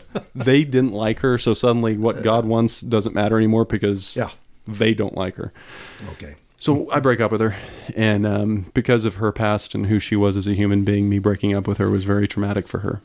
We end up getting back together again. Ironically, I'm a Christian, of course, at this time. She's an atheist at this time. When we get back together again, guess who leads her to the Lord? This guy. You. Yeah. I lead her to the Lord. We get baptized together. It's beautiful. I go to premarital counseling, all this stuff, all very religious, all very much in the church. I'm thrilled. I'm like, I'm forgiven. And not only am I forgiven, but I've been blessed with a wife. All of it's complete nonsense. She's a maniac. I should have never married her. I even knew it at the time, but I wasn't admitting it to myself. No. Wow. So we end up getting married. For the next 7 years, we have a completely sexless marriage. We have sex to have kids, and that's it. And how many kids did you have? 3. And she can't give me any explanation. She's like, I just don't want to have sex. Prior to marrying, she was completely normal functioning. Second we get married, done. Not interested. None. Huh. I'm Mr. Faithful, Mr. Christian, divorce is bad, cheating's bad. Masturbation is bad. Masturbation's even bad. I don't cheat. I don't divorce her. Sticking through it, man. Just putting up with it. 7 years of blue balls. Yeah. And then 2010, she decides that she's miserable and she wants a divorce. Out of nowhere. Literally out of nowhere. Well, it isn't out of nowhere. She's probably very, very depressed and probably has some other issues going on. The relationship. And she makes big life decisions to try to make herself happy, and they all fail. So the next big life decision was, well, I guess we should get a divorce. So she had it in her head she's getting a divorce. So You're still a Christian? No, I'm going, well, and I made it easy for her because, no, I wasn't at that point. Okay. I started. And she still was. Well, yeah. So to whatever nominal degree she is. Yeah. So I made it easy for her. I married this person, and now he's this person. She married a mortgage auditor and a Christian, and now I'm a cop and an atheist. So what an easy out that is. Oh, okay. You know? And so we ended up getting divorced. And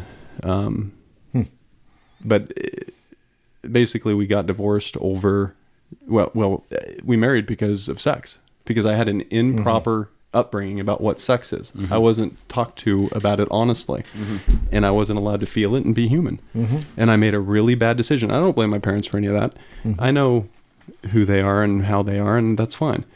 I made all the bad decisions, but I made these bad decisions because I was lied to about sex and the nature of sex and the nature of humanity. If I'd just simply been told sex is natural, here's how you do it safely, it must be done consensually, it must be done safely, because if you don't do it safely, here's some consequences that could come of it. Sure. It is an adult activity because some of these consequences are adult consequences. Outside of that, have at it. It's completely natural. Do it consensually, privately, and safely.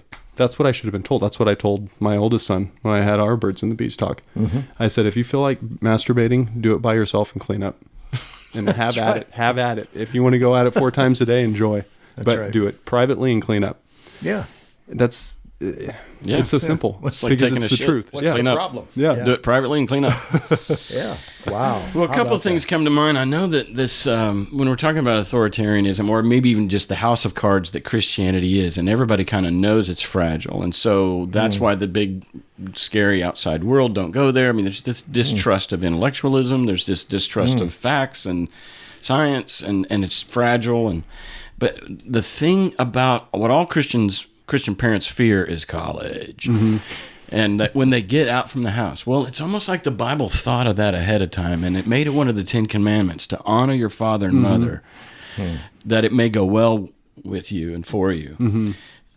Keeping the faces and the voices of your parents looming large in your subconscious, even when you leave the house. That commandment just keeps that authoritarianism. That just came to mind. The other thing is that the way you talked about, you had a class with her, you didn't find her that attractive, but in some ways you were inept at courting and dating. Absolutely. Like, because you did so little, dating. Because I couldn't. Or socializing. I couldn't do the outcome of what dating is, which is a physical relationship. So why date? Why do you date? So why date? Yeah, that's an encouraged thing within Christianity is don't date. But you end up with inept social skills such that when you meet somebody that would otherwise be semi-attractive, maybe not, she can, well, this must be it. Yeah. Or this must be the one because of how inexperienced you are at socializing. Yeah. So that came to mind. Yeah. I'm curious, being the black sheep, so to speak, and how, in so many ways, not only have you disappointed them, but you're kind of the outcast. Do you feel like that you have ever had any kind of lack of belonging, like in some kind of, you're what is it, the pariah? You're the outcast of the family. I need to find family. I need to find my people. These are not my people. Yeah, probably. I've always had a lot of friends too, though. I've never had an issue Well, you're making charismatic friends. and you're fun. I mean, I wouldn't imagine that. So I've always had friends. But yeah, and you know what's funny is until I moved here, and I mentioned this to you before, all of my experience in deconverting was debating Christians, because that's the best way to do it. Is let's talk to the people who believe this and go at it. Talking to people who agree with you don't learn anything. You need to talk to people who disagree with you to learn. In order to know an issue, you need to know the opposite issue. Right. And that's very helpful. And what better place to get the details of the opposite issue from the people who hold them? So I would exclusively debated Christians. I didn't even realize until I found your show and moved out here that there are so many people with my story. I listen to your show every week, and everything that is said, I'm like, gosh, that's my experience exactly. I'm like, gosh, I'm not even unique. Everybody's experienced the same thing. But I never knew that until I moved here. I never realized how common my experience was. You felt like you were the only one that'd been through it, or pretty much, that you knew of. Yeah, and so I had two tents. I had my family and everybody who I've always known who was Christian, who were still Christian. Then I had all my friends that just never were. But I didn't have anybody like me.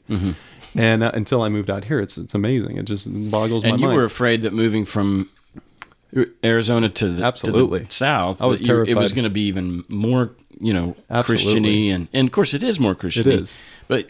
Ironically, you were shocked to find that there's a large that was one of my biggest fears. Ex-Christian community. When my wife said we should follow my sister to Tennessee, and I was like, "You're nuts." And after we talked about it some more, I said, "Well, here's my conditions. We'll look into it." Absolutely. As we were looking into it, one of my biggest fears was exactly what you just said. And when I started going through the hiring process with my department, the very first test you take is a physical fitness test. And the day of that test, after it, we went to a brewery in Nashville. And almost immediately, I meet someone who doesn't believe in God. And then she tells me about your show. And she was tending bar. Yeah. She turns out she's my daughter's roommate. Now, that's what we used to call divine providence. Yes.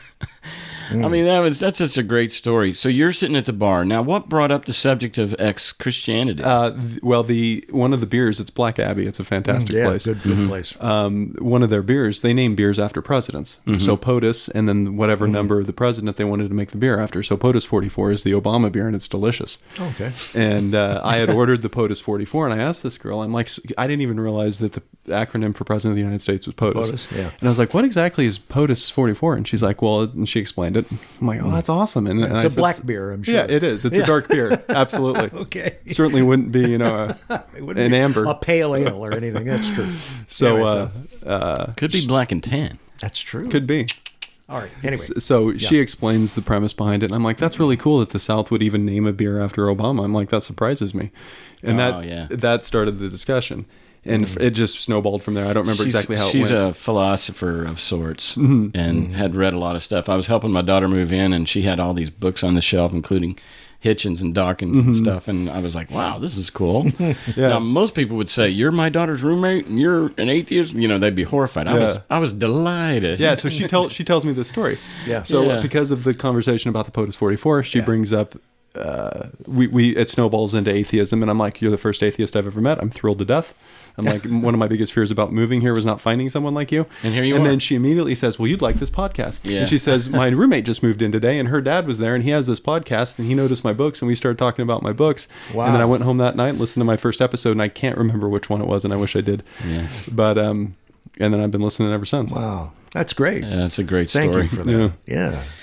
So, all right. Well, one of the things that we have done in the kind of on the topic of belonging is that we've started a kind of a support group almost, because for some people, especially in the early stages of deconverting, it's horrifying. The bottom is falling out, all the things we talk about on the show. And it turns out between the Clergy Project and the podcast, and just there's a lot of people right here in Middle Tennessee that are on this journey. And while we're on the subject of hegemony, Christianity dominates this culture. I mean, it's just weird. You are a pariah if you're not one. And so that loneliness is really what this show serves. But one of the things we felt like was missing, not only just in a show like this, but even in the Clergy Project, is online communities, chat rooms and stuff. Yeah, it's good. It's better than nothing. But since we live so close, let's get together once a month. And we just started it and did it. And it's a blast. It is, yeah. It's really, really been one of the most beautiful things I've ever witnessed, as far as how quickly the community has has Sort of come developed together. Yeah, It's it's really awesome. It really is cool. And you hosted at your apartment last month. We had a blast. Yeah. How's your current wife handling all this? Oh, she's great. Yeah? She was religious more so than you, Bob, but much less so than Cass and I. Okay. Somewhere in the middle. Yeah, and her atheism happened very quickly and starkly, unfortunately. Her boyfriend before me actually ended up committing suicide. Oh, dear. And she, of course, was horrified and just devastated. And she was looking for answers like anybody would be. And so, of course, she goes to church because her parents are like, well, we need to go to church. So she does. And she's looking for something miraculous. She's looking for the answer because this is church. If anybody's got the answer, it's the pastor through the voice of God is going to have the answer. And he basically said a whole bunch of stuff that she just immediately knew contradicted everything the Bible teaches, and also contradicted who she knew this person to be. So this person was not a religious person. He was an atheist. She goes to church looking for help to deal with this big time issue. And the pastor says, well, you know, he's going to be in heaven. You're going to see him again. And she's like, no, that's not true. That's absolutely untrue. You don't even know this person. He was an atheist. If anybody's in hell, it's him.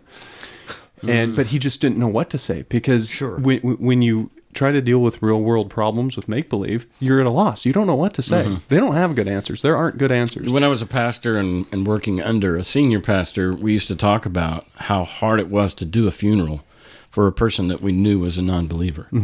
Because we really didn't have any words of hope or encouragement. Because we believed that they were in eternal torture at that point. Yeah. Or at least there's a debate of whether they were still in the grave and going to be resurrected and to eternal torture, then judged. Yeah. But either way, it was hopeless, and we couldn't give words of encouragement. Yeah. Given what we believed. Exactly. So she goes to this pastor for help, and he provides none, and instead gives her what she knows to be absolutely false information. And she's done at that point. She's like, this is stupid. And she and I had just met, and ironically, we had literally just met. We hardly knew each other. And one day I was watching her go through this because, you know, thankfully from Facebook, we all know each other and we don't even know each other. If you're friends with somebody on Facebook, you know everything about them. So I'm watching her go through this on Facebook, and people are attacking her and being awful to her. And his side of the fence is just blaming her and just being wretched. Wow. And she's being completely mature, responding perfectly to all the criticism. And you were impressed. Taking the high ground. And I'm like, wow, she's doing a great job here. But she's getting berated. And she's taken it, and everything she's responding with is perfect. It's a perfect response. And I was totally impressed. And so I message her, and I'm like, hey, if you ever want to talk about it, I know we just met. We don't hardly know each other. I'm like, but I'm a cop. I deal with suicide constantly. Deal with it all the time, both the people who commit it, try to commit it, and the family who's left over. I'm no expert by any means, but I do deal with it and see it a lot. She's like, absolutely. So we start talking, and I provide her what she was looking for through the pastor, but didn't get. I provide her a reasonable, logical explanation for why life comes to this for some people. And just in talking through it, and so I asked her, you know, tell me about this person, you know, who was he, what were the dynamics? And she tells me all about this guy. And I'm like, well, based off everything you told me, you probably should have seen it coming. And she's like, oh, you're right. You're absolutely right. I should have seen it coming. He was a textbook case for killing yourself. And it isn't rocket science, and it's tragic, and I'm not trying to downplay it. It's absolutely horribly tragic. Yeah. But if you look at it reasonably and rationally and humanly, you can figure it all out. Yeah. You can absolutely figure it out. Depressed fellow, wasn't on meds. Just no support, abused prescription meds, had no support, never did, had a bad family. He envisioned the only support he ever had was my wife's family because they were great people. And but he was depressed and had all these issues, and the relationship was just bad. It was abusive and all these things. So eventually you meet up in person with her. Like you're doing this we had met in person already, but we just didn't know each other. Meet at the bar or at the coffee shop? No, we had the donut shop. She was a barista at Starbucks at the time. Okay. And so she worked with the then girlfriend of a coworker of mine. And when she broke up with her boyfriend, which is what his side of the fence would say caused him to kill himself, is her breaking up with him. She was like, hey, I got nothing going on. Just broke up with my boyfriend. I just want to hang out and meet people. And so she was like, well, come with us. Every Monday night after my boyfriend gets off shift, he and a bunch of his cop friends go over and we have beers at this really cool restaurant. So she comes, we meet there. And that was the first time we meet was about 3 weeks before he killed himself. Wow. So Oh wait, so you were, I see, you were already friends with her before then. Correct. Just Yes. not just had met though. Yeah, right. Casual Yeah. stuff. Yeah. Wow. Well, on the home stretch, what about? Is there anything? What are some things about you that nobody knows, or that is unique, or some stuff? Maybe your hobbies or your favorite foods or whatever. Well, I'm a huge foodie. Oh, yeah? My hobby is food. I love food. It's the most wonderful thing in the world to me. I actually cooked in Mexican food restaurants all through high school, and then several other restaurants in college. So I love food. I love music. Do you do a lot of cooking? Not anymore. Okay. It's drives my wife nuts because I cooked in restaurants all told probably 6 years. And I loved it, but I hate cooking at home, Yeah. and I don't do it. You want So to bring your work home with What do you you. need? You need an industrial kitchen. exactly, probably. and it makes a difference actually. Yeah. So love food. I say I'm a drummer, even though I don't own drums Oh, yeah. and I haven't forgot about played that. in a long time.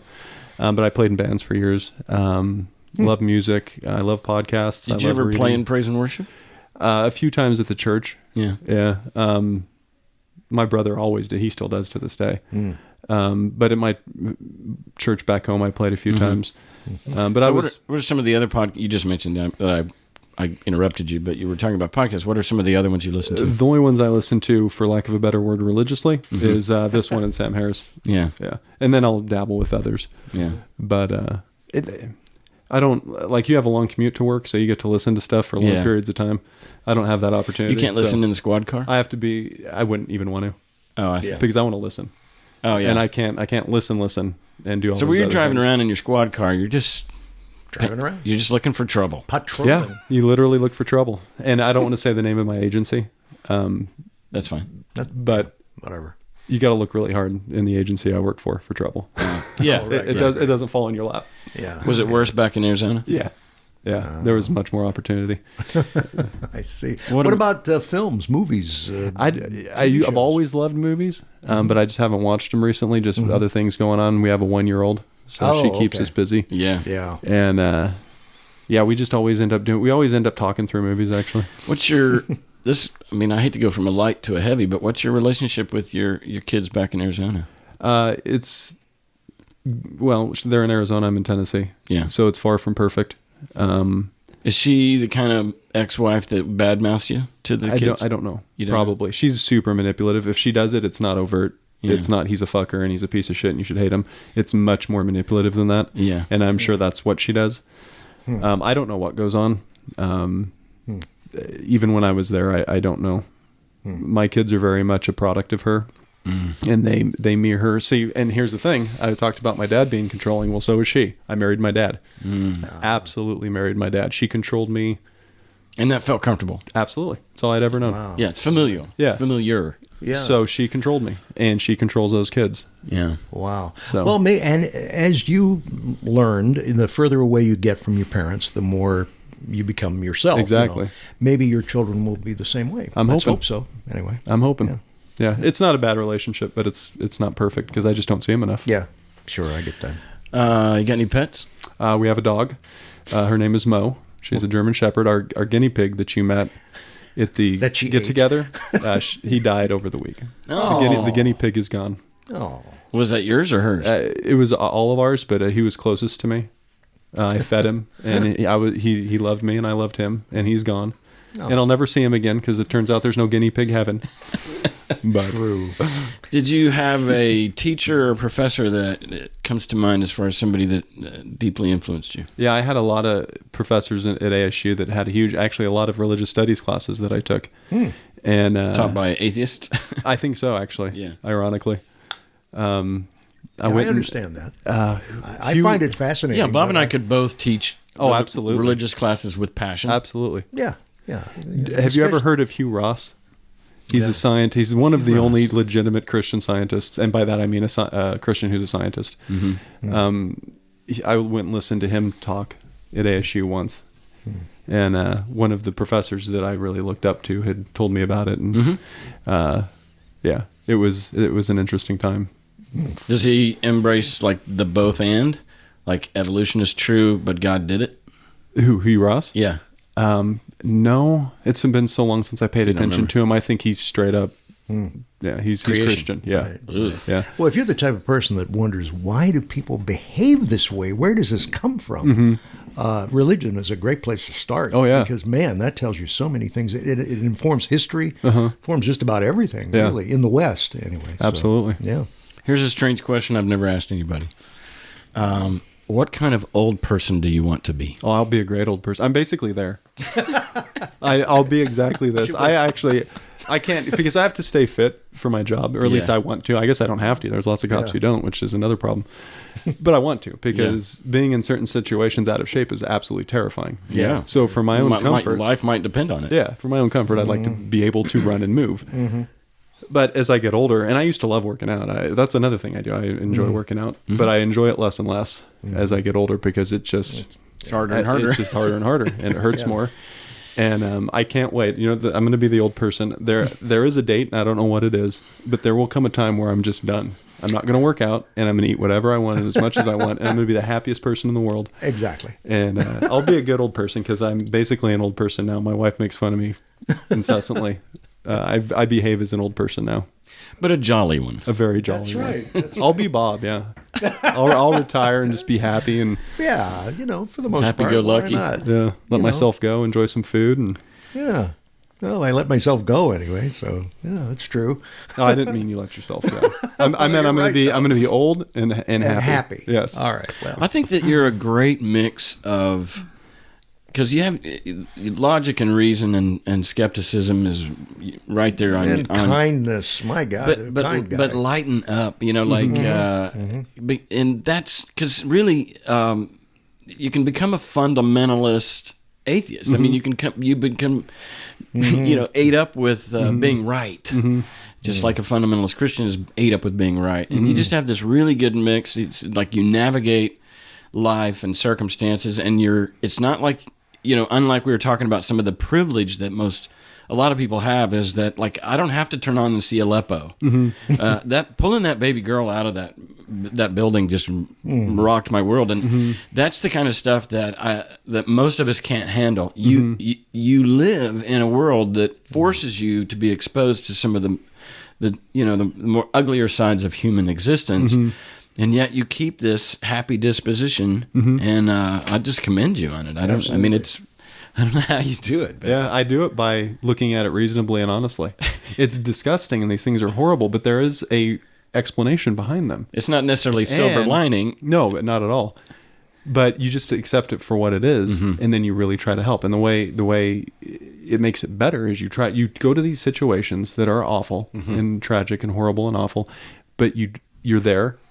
And you get to try to help, and you get to try to make it better as best you can. And some situations can't be made better, but you're still there. And so the situations where you can't make them any better, you handle the situation. Nobody else wants to handle those things and see those things and get paid nothing to do it. And you said, I'll do it. I'll go do these horrible, awful, disgusting things and get paid nothing for it. And took a pay cut to do it. Because I've taken, in the last 10 years, from going to from mortgages to policing, I took a huge pay cut. To move to Tennessee, I took another huge pay cut. Yeah. When I worked in Scottsdale, the crash of 2008 happened, and the city said, "Oh, well, we don't have money for raises," so I didn't get a raise for 5 years.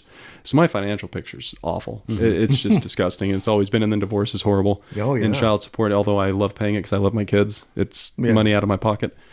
So financially, it's a mess. But it sounds like you're a yes sayer to what is. Yes, I try to be, and that's a phenomenal catchphrase. Yeah, well, and this is a great show. Life. You guys, I absolutely adore this show, and I appreciate that you guys do it because it's a ton of work. Yeah. And it's fun for us too. But this part is the fun part. It's really good. It's an education for me. I talk about how this is like getting a master's degree. Really understanding and learning about people and learning about. And Cass is just brilliant. I mean, he knows so much about biblical stuff. Yeah. So it's great. Well, I think what is cool, Bob, is that the definition of empathy is walking a mile in someone else's shoes, and you so don't understand the Christian experience, but you're here trying. That's the master's degree you're getting. You're understanding the mind of a believer because you never had one. And you're seeing into their world, and like, oh, that's why they act that way. That's why they like Trump. I mean, we're trying to unpack these mysteries. It's like, that's true. It is. It's very well put, a mystery. You've scratched your head at every show.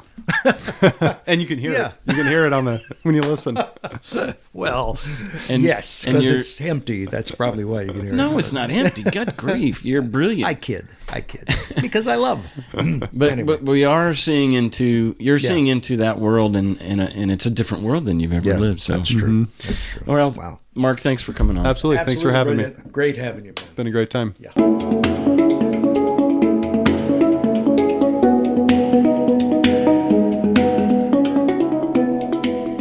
Officer Mark Stevens. That's right, the constable, the officer, the sheriff. Thank you. No, he was great. He was. He's such a nice man. He's fast. Oh yeah, real smart. Good to have a guy like that as a cop. That's for sure. Oh, as far as Absolutely. yeah, I mean, to he's be out there in the field. Oh boy, you hope you find a guy like that. that thinks fast on their feet. Yeah, That's sound, emotionally sound. We talk about EQ and IQ. I mean, like his EQ is Very balanced. Is very balanced. That's exactly. But you know what? I mean, we get what we pay for. True. I honestly, I mean, Edie and Mindy are teachers, and sometimes we're critical of like the less than appealing type of people that the career attracts. But if somebody is saying I can't make a living at that, I mean, he said just now on the porch that really there is no benefits. That's true. Of doing this, Except you want to do it. You want to help out. We were talking about my daughter's boyfriend was thinking about becoming a cop, and he's since changed his mind. And I've wanted, and part of the reason that he changed his mind is he saw how corrupt they were, and he's like, "That's not me. I don't want to do that." Well, I mean, the same reason that you rush into a burning building when everybody else is rushing out is all right. So the police, the status of the police force is corrupt. Run in. Yeah. I mean, go fix it. Go be an agent of change. I mean, the reason that you do it on the big picture is to be an agent of change. And here's a way that I can make the world a better place, one day at a time, one person at a time. But here's a department, and here's a whole career that has kind of sucks. And you could actually help make a difference in the department. And he made it clear there are a lot of bad cops, but there's a lot of good cops too. And for sure. Clearly that. You could say that you can't paint it all with one brush. No, not at all. Yeah. So you could say that of everything. yeah, absolutely. Bad insurance agents. And there's some good ones, and there's some bad ones. There's some corrupt, and there's some ethical. Yeah, absolutely. And he's a critical thinker, and that's essential as well. And oftentimes, as he pointed out, 21-year-olds, who have a high school education. Not that that's a bad thing, but they've never been exposed to other ways of thinking, and so they try to teach you in the academy or whatever. If X happens, this is where you go. That's if what Y he said. happens, This is where you go. It's very formulaic and robotic. Yeah, but sometimes you have to suspend that and think. Yeah. And that's a problem. I think the training, it sounded like the way he described the training, that the training was devised under the assumption that these people don't think. Or maybe even we don't want them to think. We just want them to do X if Y happens. Right. And I'd rather have a nuanced, thinker. Because life is that way. Exactly. Life is nuanced. And especially in these kind of circumstances where you're coming upon a scene where there's high emotions and hostility and fears and anxieties. And guns. And guns. My gosh. People can get hurt, and but he said he was in several situations, at least 4, where he had a chance to shoot, deadly, actually kill somebody, and he didn't. And he was able to talk to the guy, or whoever it was, probably a guy. Yeah. It's come up a lot this week, especially in some of the chat rooms and some of the Facebook profile or the groups where people are discussing, and there's a few that are ex-Christians, and they're private groups because some of them aren't out of the closet yet and stuff. And it's come up a lot this week about when and if to come out and the ramifications of that. And if you're going from Christianity to atheism. And in Mark's case, coming out to his brother, and that didn't go well. Then he tells the parents, and that didn't go well. And I don't know. I guess this is one of the things that is just So of all these episodes that we've done and all these years that I've been deconstructing and the whole path of like when and if my friends and family found out, and I'm kind of down the road and everybody's kind of dealing with it. And there's still a lot of people that are disappointed in me and things like that, but I don't feel it anymore. I mean, it is what it is, and that's their problem. And, I don't mean to sound callous, but No, I I've kind of moved on. But for a lot of people that are still in maybe the first months or years of this and are, slowly it's leaking out or it's coming out, however it happens, the reaction of people that is so fear-based, and we've talked about before how they take it personal. And one of my favorite videos that unpacks this is Dark Matter 2525. He's a YouTuber, atheist YouTuber, and he did a little sketch about why people take it personal, and I highly recommend it. I may just put a link on the show for the sake, but Good. just how, and he even kind of implies that subconsciously and psychologically, these people know that when they're praying, there's a part of them that is suspicious that they're talking to themselves, maybe even not. I mean, it might be just so stuffed down into compartmentalized that they don't know, but yet it's there. And then not only when you say I'm an atheist, but just you walk in a room and they know you're an atheist. Like our very presence is a threat to the house of cards. And they take it personal because when you attack my God, you attack me. Well, what they don't realize is that you are God. That guy you're talking to, that's you. Those ideals that you've projected onto him, that was always you. You invented this God, and you've bought into the invention of other humans that invented this God. And so when you attack God, that's why they take it personal. And, a lot of times the thing that people say is stop. Just stop it. Stop this. And that's kind of vague. What do you mean? Stop thinking? Or if you're active in some way where you're talking about it, like in the podcast, like my mom would probably say, if she knew what the nature of the podcast was, she doesn't have access to the internet, so this is, but she would say, stop it. I'm sure my sisters would say the same. If you're a blogger, you're active in this movement, stop it, because they just want you to go away. They want this whole thing to go away, and they want to wish it never had happened. Please go back to who you were. My mother said to me this last week in my weekly phone call, you used to be so sweet. You used to be so loving. And mostly she was just reminiscing. I don't think she was implying that I'm no longer that. It's obviously how I could take it. Yeah. But especially when your mom says it, that's it's painful. Yeah, sure, it's got to hurt. So I had to recover from that a little bit, and then try not to lash out back at her. And I did a little bit. I'm not proud of myself, but I just was like, well, on what evidence do you base that on? Yeah. Like, you don't know me. We don't live in the same state. I don't know. I'm just rambling, but this is a big deal. And coming out and how that affects our loved ones, our friends and family, and how they react is a big deal. And all the more reason to have shows like this and others that are out there, to know that you're not alone and that this happens and it's going to continue to happen. And this is... And some of us are down the road. That we can say, I can say that I think it's been about 2 years since my mom found out. And for the most part, other than a couple of lapses like last week, we just talk about my kids, her grandkids. We just talk about what's going on in our lives. How are they doing in school, or what are they doing? And it's just small talk. And you can go on and maintain a relationship. And I think we're always recommending to be able to empathize with their reaction. Why did they take it personal? And if I love this no wonder. You need to give yourself some no wonders. So once you unpack why they're reacting, then you can say, no wonder they're acting that way. And you can remove malice from the circumstance. Right. And thus stop demonizing them. Now, they might demonize you, but that's not your problem. You can't control that, exactly. But what you can control is not becoming, like that, and take the high road. Yeah.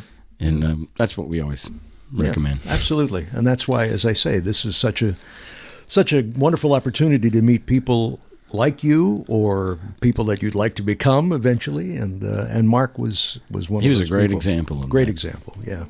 Excellent. Well, we'll do another one then. Sure. Thanks, man. All right. Thank you, Cass.